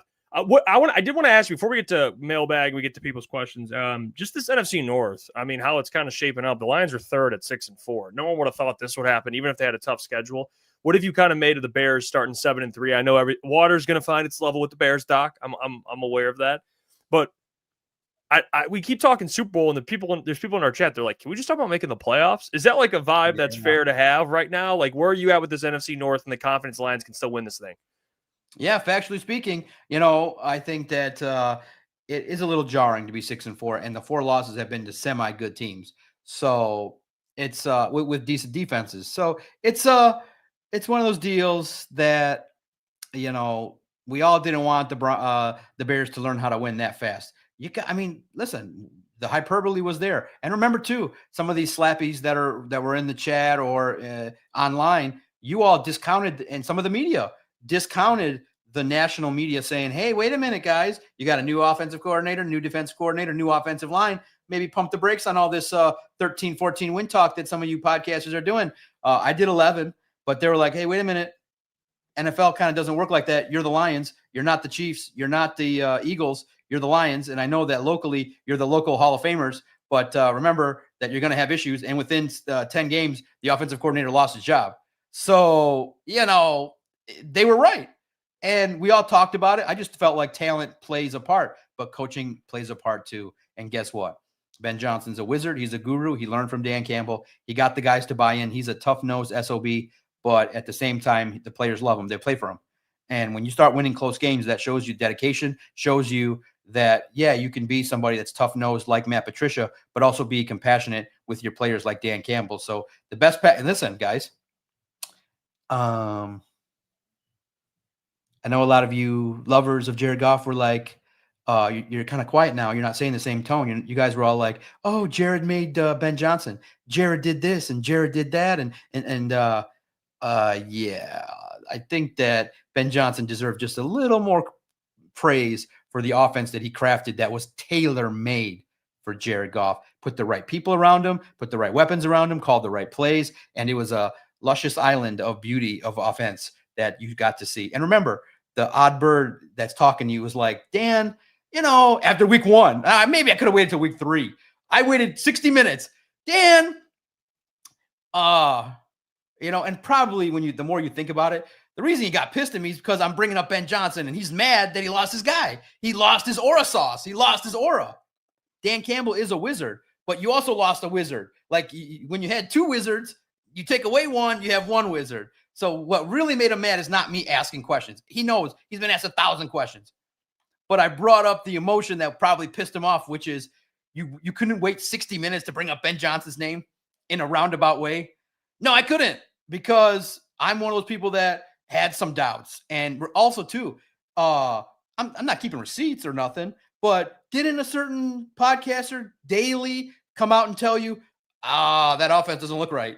The interior of the offense is not running the ball right. The defense is winning. Every single day, I came out there and was like, "Hey, Doc, this offense don't look right." By the way, Doc, this is coming from the quote Ben Johnson lover. You also said this is Dan Campbell's offense. Ben is just greasing off of him. Yes. No. I said so. This is Dan's offense. This is Dan Campbell's offense, but you had 2 wizards. Now you only got 1. Dan needs to get another wizard so that he can. So he needs assistance. He needs help. Yeah, he needs a wizard.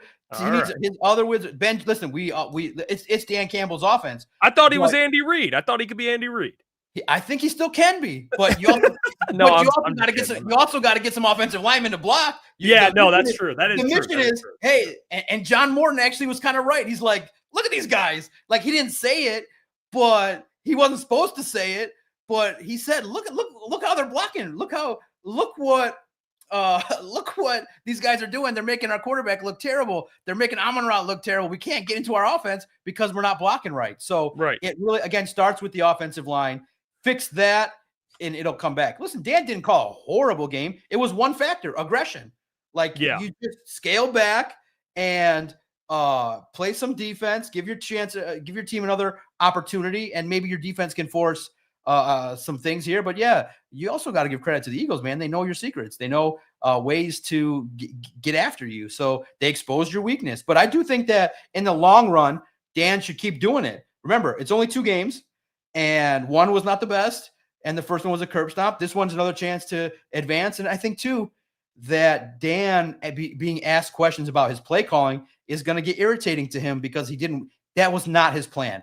That this is something that, of course, he's going to like doing, but it's an adjustment that he didn't think he'd have to make with who he hired. He'll be fine. I think this offense will score points. They will get to a part where they're functional, but the questions we're talking is how we always talk is Super Bowl. Like, I expect them to go 10-7 still. I expect them to get a lot of wins, but our conversation is, can they win the Super Bowl playing like this? And they could get there, but they would have a hard time winning it. That's the lens through which we're talking. But I think the team will make the playoffs. But the division's tough. You're going to get up for the Packers and the Bears. I kind of just, for me, as the viewer and the reporter, I just hope the Bears game is for it all. I hope it's Bears-Lions on the road, in some snow, some challenge, mano a mano, winner goes to the playoffs, loser goes home. Ultimate stakes. And that would be great. That'd be great to see. But listen, guys, we always call training camp hype season. And just remember that you'll always hear a version of the truth through the doc. And the lucky thing is I'm humbled and honored that I get to at least share the truth with a lot of people, and those that want to listen to it. Those that want to be fanboys can be fanboys. But in the end, I told you guys the offense didn't look great coming out of training camp. I waited a whole 60 minutes, one game, to be like, Dan, I don't think this offense looks like Ben Johnson's offense. And he's probably like, Jesus Christ, man, you give us 60 minutes. Here we go. Could you give us like 180 minutes before you start asking? But no, not the doc. The doc wants to know right now what's going on because you could smell it. Something's wrong. Hey, I want to ask you. Sorry, but I just got texted by Corey, and he actually sent me a clip I didn't even see yet. And I don't know if you saw this, Boone, but I might be late on this, by the way. 97-1. Did you see that? Talking about Jameson Williams. Yeah, I talked about about Jameson and the debate about why there's support about him and all that kind of stuff. Yeah, because social media is apparently on fire right now with this conversation. What do you think of that? Yeah. No, listen. No, this is inside baseball talk, okay? And I'm an honest bird. I'll tell you directly. So I listen to 97.1 because I'm a fan of the way they do stuff. I've always been a fan. I'm a fan of talk radio, fan of you guys. So Mike Valenti gets on the air yesterday, and he's like, man, I've been talking about the Lions, but all you guys want to talk about is Jameson Williams. We did this video, and it blew up with engagement. And I'm like, yeah, I know what that means. That means I got to write this. So all I can say from this lens, I wrote about the Lions. You guys loved power rankings from me. You like to see where the Lions rank. You like my Monday coverage with what Dan says, the quotes, the analysis, the veto column. You like that. There's a certain level of readership. I wrote, and I'm like, okay, Emmett, Mike Valenti said there's engagement with this kind of conversation. So let's write about it. Listen to what he said, take it contextually, and write it professionally. So Emmett wrote it. We posted it. It did well. And so I'm like, okay, we got to cover it because people are talking about it. So then Equanimous blasted Amon-Ra for being a bad leader. That did well on my Twitter page. So listen, here's the bottom line. I don't care why people support Jameson or why they don't. That's a whole other topic I don't need to get into. That's not my lane. It's your call. And I don't try to change anybody's opinion. Like Mike wants to know why. Like Mike wants to learn, why do you feel not the way I feel? Listen, if you want to be a slap dick and let Jameson Williams do whatever you want and dismiss everything and say that, the gambling didn't matter and the gun thing didn't matter and the late night didn't matter and this didn't matter, then it doesn't matter. You're the calm down people. You're like, just let it slide. You don't care. You just want JMO to be happy with you. You want to bend at his knees and pray to him as the JMO God. That's fine. I respect the slappies. I don't agree with it. I don't find it that's the way I roll because I'm in the locker room. I'm a man. You know what I mean? I'm not going to kiss another grown man's ass. We're going to talk ball on Lions on SI. If they make good plays, we talk about it. If they lose games, I'm not really happy. We're going to be direct.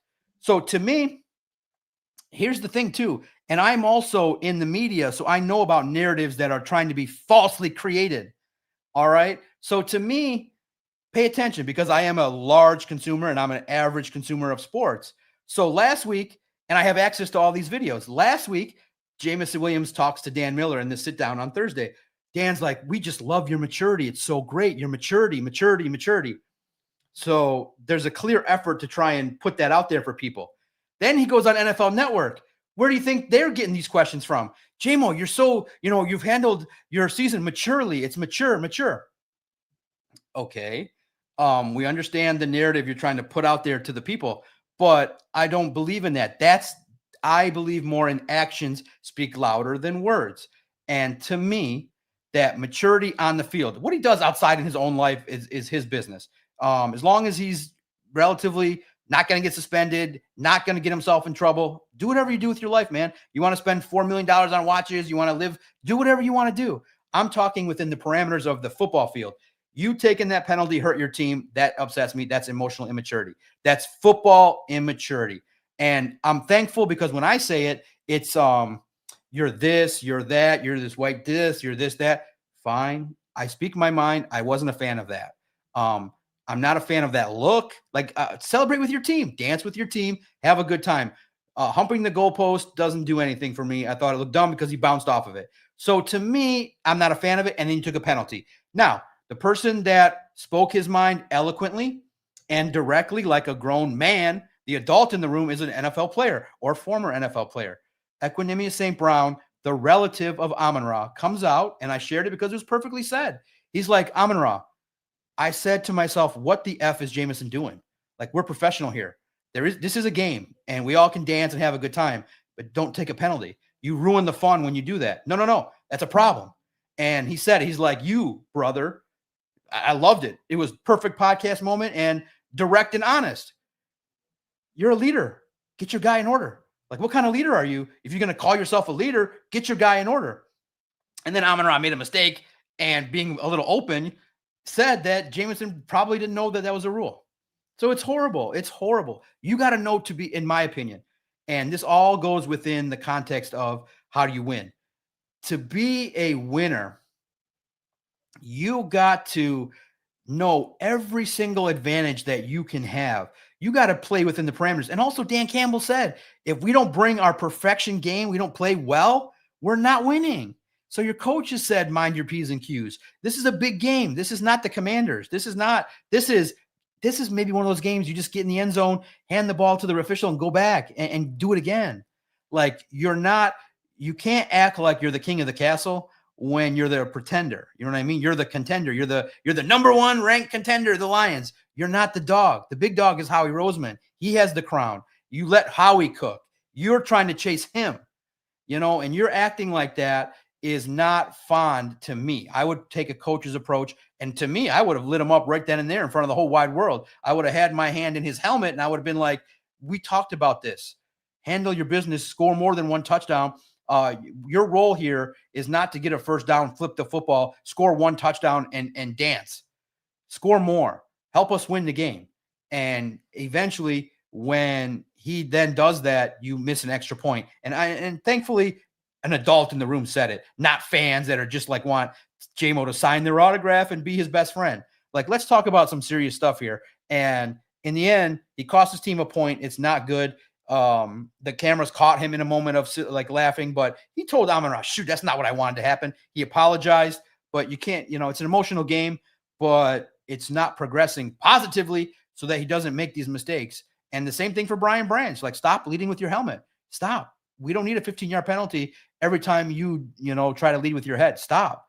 And it's all about discipline. That's the kind of thing that upsets me. That's my opinion on it. I'm not a JMO hater.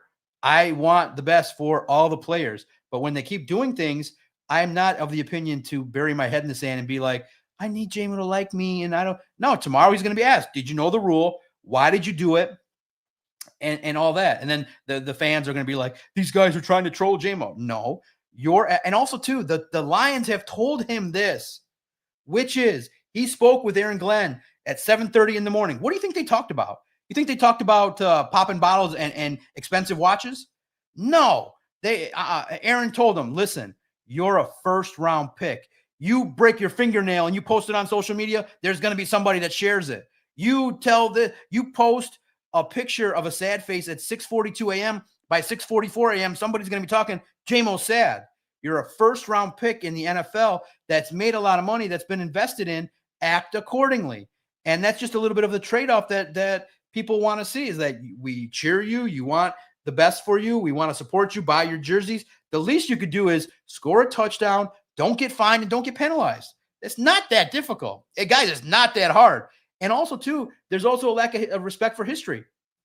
People don't understand, maybe the young generation or some of the people in the comments that don't understand.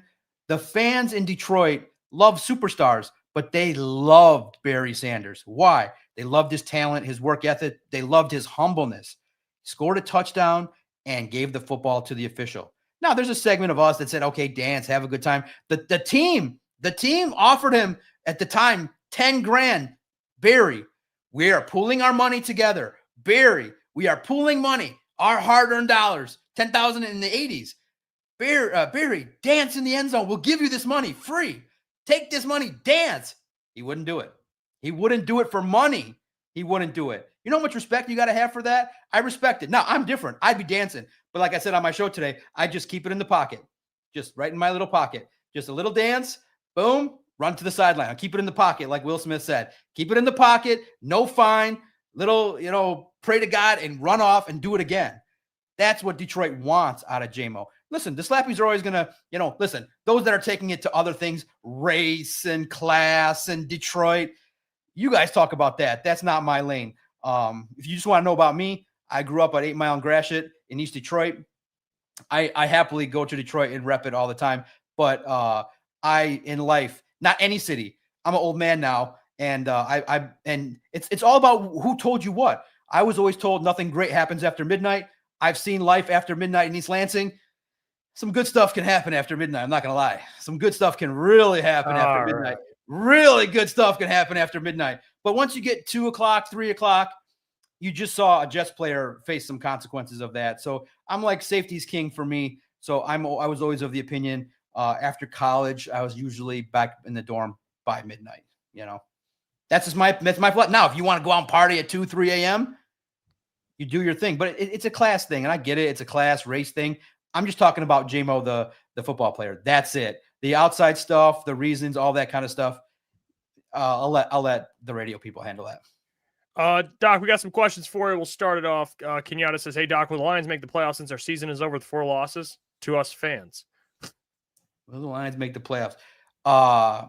It's kind of it seems like it's kind of a yeah. No, I get your point that there is a little bit of this, like Aiden said, this kind of down feeling. The Lions should make the playoffs. They have a good team. They should figure out some of these things. And also your schedule, the strength of your schedule is pretty good. Packers and Bears have a harder schedule. You can check out Sports Illustrated. I wrote that today. There's some good reasons why. You have a good defense, and defense plays. Jared Goff has a lot of games at home coming up. You're making the playoffs. That's, in my opinion, something that should happen. I think that you're still 85% or 80, like around that high percentage to make the playoffs. You're in good shape. But, the big goal is the Super Bowl hopes took a huge, massive dent after that loss. Full Slate Farms question, does this team need to lean into the defense more or YOLO Campbell? Yeah, lean into the YOLO, defense. man. Yeah, I love it. YOLO, baby. Yeah, no, lean into the defense. It's absolutely awesome to be able to see the defense continue and live up to the billing. A lot of people questioned even Kelvin Shepard. They shouldn't. He's a good dude. He's going to have a good time coaching up this defense, getting good players to get better. And kudos to Meek Robertson for being able to hold it down and to lock up good players. He locked up Devonta. Yeah, Meek's a dog, and he's awesome. And I'm glad to see him get his kudos. Maybe he earned an extension here or somewhere else, but he's doing his thing. He's earning his money. And I do think that getting the defensive lineman back that you're going to get is going to be good. So I'm okay with the defense. Yeah, I think they can get better. They can be aggressive. I think keeping teams to 16 to 20 points is great, but please, Lord, don't let us lose a playoff game 20-14. Good Lord, this town would go crazy if the offense cost this team playoff wins. Randall says, Doc, do you think Brad made a mistake not taking a chance on Shadur Sanders? Now listen, I thought about this. Shadur Sanders would have put money in my pocket. Listen, we would have wrote about Shadur Sanders every single day. They would have been like, that Macaroon, he loves us one day, hates us the next. I'm not going to answer questions from you, Macaroon, because I'd be trying to talk to Dion. Listen, man, I grew up like right in the middle. I love Bill Parcells. I love the keep it serious approach. I love that. But then came along this dude, right? And you're this impressionable young man and you're loving sports and you're liking this rough, tough coach and you love what Bill Parcells brings and you love the defensive coaches, the tough nose guys. And then you got Dion. Must be the money. And he's all like saying, I'm not going to Detroit. And he's all like, I'm going to the team that's going to bring me the money. And he had this bravado, neon Dion, primetime. And I was drawn to that. Like I was an impressionable young man. And I was like, man, I could do that. I mean, I knew I couldn't dance and play football, but you get that vision in your head like, man, that'd be fun to be Deion Sanders. And then he would high step in the end zone. And I grew up on the Giants 49ers and the Giants and the Cowboys. And so to see Deion go from the 49ers to the Cowboys and to do it was just awesome. I loved the flair. I loved it. So, but I was of the opinion that I felt like Shadur, to be a real man, should have gone to a college that was not coached by his dad. Like you should have challenged yourself. You should have left your cocoon and grew up and earned your stripes. You're living off your name. And now he'll get a chance to prove himself. You're the starter. Go out there and do it. The people have made it bigger than it is because he represents kind of this new, like, entitled kind of thing. Like, hey, you were Deion's son and you were brought up and you were coddled. Did you really earn? The NFL humbled him quick. Everyone thought first rounder, second rounder. You had some draft gurus telling the world he's a first rounder. The NFL is not stupid. He's a fifth round talent. And let's see if he actually learned and studied and grow and can develop. Did Brad make a mistake? I would have loved it, man. We would have had a good time. Me and Shadur would have kicked it, you know. We would have had a good time. Me, Shadur, and Jamo would have partied and had a good time and told some stories. But in the end, professionally speaking, I think the Lions are going to be fine without Shadur Sanders. I invented the gritty, right? That's a great comment, right? I invented the gritty. I invented the robot. I actually invented Deion's dance, man. The high step. I was a high stepper, right? Gutterboy One says, Doc, how do you feel about certain Michigan fans saying Izzo's overrated? Oh, listen, Michigan fans are great. Listen, I think Tom, I asked. That was not me, by the way. Listen. The toughest question I ever thought about asking, I asked it to Tom Izzo. And I said, man, how am I going to do this? Because look, in the end, Ghetto Boy, you know, you follow me, you know me. I am a slappy of Michigan State. It changed my life. It truly did. I went from a boy to a man at Michigan State. From hello, little guy to yo, yeah, how you doing, everybody? It was a wonderful 4 years of my life that I cherish to this day. So I have a love and an affinity of that school. The memories make me happy. Every time I step foot on that campus, it's like the world has no problems. It's literally like the bells and whistles go off. So I am how the Lions slappies are with JMO for Michigan State. I love it. So now I'm a reporter and I'm covering Michigan State. And I'm like, man, I don't want to ask Tom this, but I got to ask him. Like, you cannot ask you. And I said to myself, just do it. Just ask him. Like, what's he going to do? Because I knew he would dress down people. I didn't want to be dressed down. I have in my office, I got a signed Izzo photo. Like, I revere the guy because I was at the campus when they won. Just a memory of a lifetime, partying for 9 hours, dancing, singing, kissing. dancing, singing, kissing. It was heaven. For a sports guy, it was heaven. It was just 8 hours of bliss.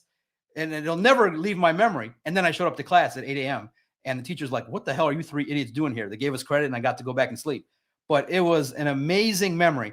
And so I'm a guy and I'm like, man, I got to ask him. So he makes the tournament. It's in the middle of he's already won it. I'm a media member. And so I said, Tom, a lot of people say that you need your second title to feel validated in your career. Do you feel like you need number 2 to feel like your career is validated?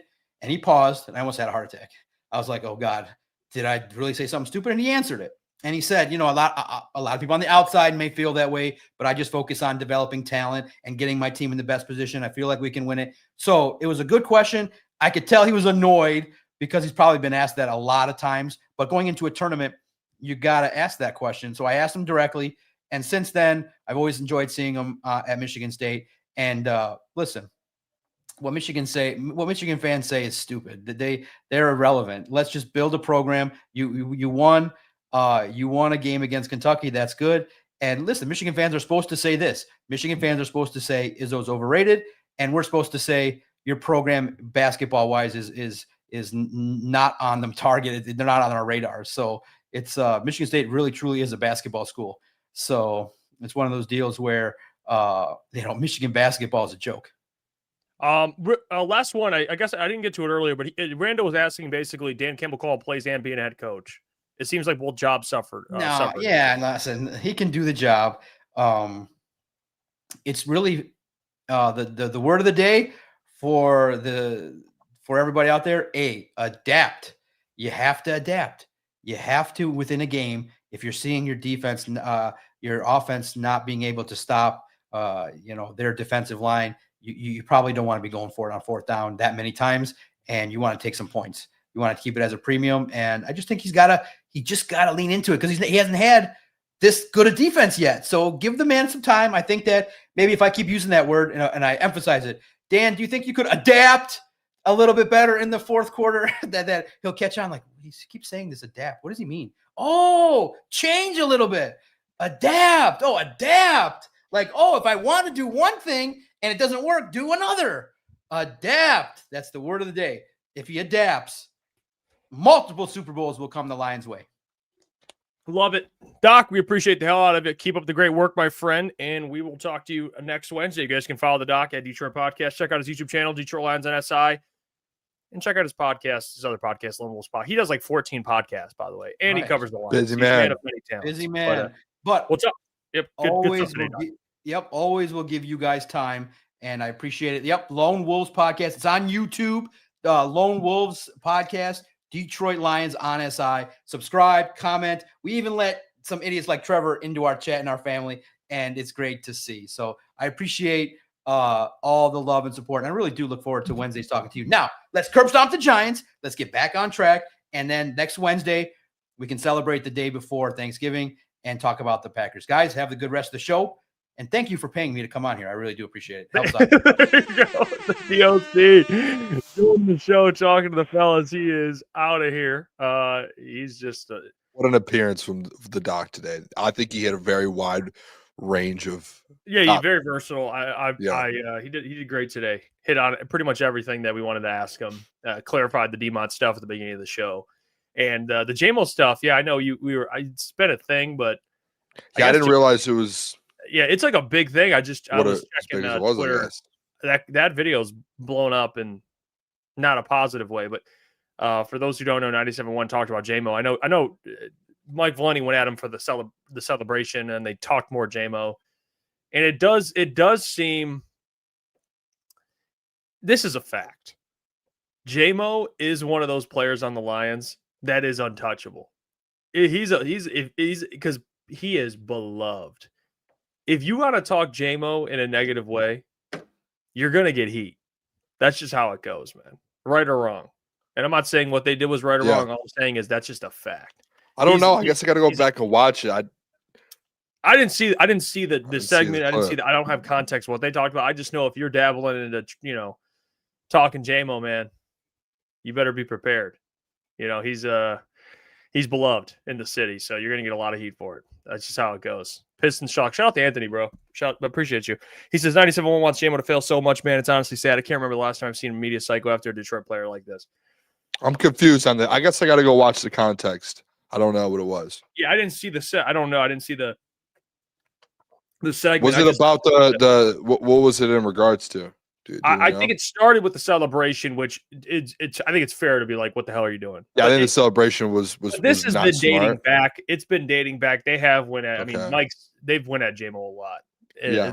They've went at I did JMO. watch the Amon Ra podcast today, same Brown podcast, or yesterday. Or yeah, I think it was today because I clipped it and put some stuff out of it. And like EQ was going at JMO a little bit and was just like, you got to know, like, and EQ, I think like as a football player, like I think EQ, he broke it down really well to where it was just more so like, hey, like, yeah, it might seem like not the biggest penalty, but even like the fact, and he actually said it, and Amon Ra actually said it. Amon Ra was like pushing it back to a 48-yard field goal when the wind's like 10 plus degrees. I think Amon Ra said something in those regards, where he said with the wind blowing, he was like, that's not ideal. And then EQ actually broke down the side of it to where the football side of it, where it was like, it changes the game. 1 point changes the game in a low scoring game, where he was like, he just broke it down. Like he went like point by point, and like he broke down how like your mindset as a player will change a little bit, and as a coach, play calling. Like he was just like, it changes everything. And when EQ kind of said that, I was like, okay, like I guess I haven't seen the other clips about it though. That was the first thing that I saw about it, which in the moment I think we were all mad about and we talked about it on Monday too. We had our kind of little rant about it where we were like, well, you just can't afford against another contender in a low scoring game, 1 to 3 points in a game that is only 25 total points feels like a touchdown, right? Like a field goal feels like a touchdown, even an extra point. Because if it's an extra point, it's 7-13. You go, and at that point, you're only down 2 field goals instead of, maybe like, you choose to kick a field goal 13-10. You kick one more field goal, it's a tie game. So it's like, it does change. I think that was what EQ was bringing up. I'm pretty sure that's how EQ broke it down. And Amon Ra wasn't like Amon Ra was like, he was just like, no, yeah, like, and he was like, I know JMO very well. Like JMO obviously did it with the intent of getting a penalty. He said JMO thought that he just didn't realize that was a penalty. And Amon Ra was like, Amon Ra was like, I don't care if you celebrate or if anyone celebrates. He was like, but if you're going to celebrate to where it's anything else, like more than a fine, that's on you. Like Amon Ra said that. Amon Ra was like, if he celebrates and gets himself a fine, that's fine. And he said he told him that. He said he told JMO, he's like, dude, celebrate to get a fine, but do not celebrate for a flag. And he said JMO was like understood about it. But then EQ brought up again, and EQ was like, didn't he dunk? Like, because he was like, Amon Ra was like, he didn't know you can't touch the goalpost. And then EQ was like, didn't he dunk the ball last year? He was like, he did know. Like EQ was like, he did know. And Amon Ra was just like, all right. Like he just had nothing. It was just like, come on, man. Because he knows that's the guy, you got to be locked in, man. Yeah, you do. I mean, he's absolutely right. I mean, at that point, I know this is probably not the way to do it, but if you look at the total of the game, like at the end, it's 9-16, 16-9, whatever, 9-16. That pass interference call on Rocky Sin was terrible, but let's say they didn't call that. You would have drove the game down. You would have drove the game with a chance to win the game rather than tie the game. Yes, if they would have got the ball back and they would have scored a touchdown and just tied it, that would have been the biggest moment of the game. Oh, that would have been a big one because you would have won it. You would have won the game. So I do see why people are mad about it, because it's just like, hey man, like you can't have those types. Yeah, and it wasn't just him; it was Dan Campbell's aggressive play calling. I mean, at that point, you look at it like this: you choose to take one of those field goals, and JMO doesn't do it. Now you're only down 3. Because now you had 4 points. So now you have a chance to go tie the game with a field goal. Instead, if it would have been down 4, you would have to go for a touchdown. It just changes a lot. So yeah, it's he knows that. You don't need to hammer it. You can't do that in that type of game, especially if you're blowing out an opponent. Who cares? Like if you're blowing out the Giants, bro, you're up 37-10. You score. It's like fucking dude. Dunk on the goalpost. I don't give a shit. I think that's what it was last year. I think he dunked on it when it was like a blowout. But I think EQ's point was like, no, he actually does know you can't touch the goalpost because he did it before. So it's funny. It's funny. At the end of the day, it's just like, I'm sure JMO, like, dude, the man doesn't mean any harm. So if that's what people are kind of up in arms about, like, it's just a mistake. I mean, that's what it is. What it is. We'll be back tomorrow. We're having Scott Bischoff join the show. He's very good at X's and O's. We'll get to talk to him about the offense. There we go. He'll join us tomorrow to chop it up. We haven't talked to Scott. Scott. People think people look at him. I mean, he's very good at the draft, but he's very good just scheme, offensive lineman play. We can talk to him about a lot of different things when it comes to this line. We talked to him recently, but you were out of office. Oh, yes, you did. Yes. I did not. The week of Booner, I had a boatload of guests. Scott Bischoff was one of them. So I appreciate him for joining that week. Great. He's really good. Had a good convo with him then as well. He'll join tomorrow, but until then, appreciate you all. Appreciate the doc. Hit that subscribe button. Hit the like button on the stream. It helps us out. But until tomorrow at 8 p.m., we will catch you all. Until then. Love you guys. See ya. Peace.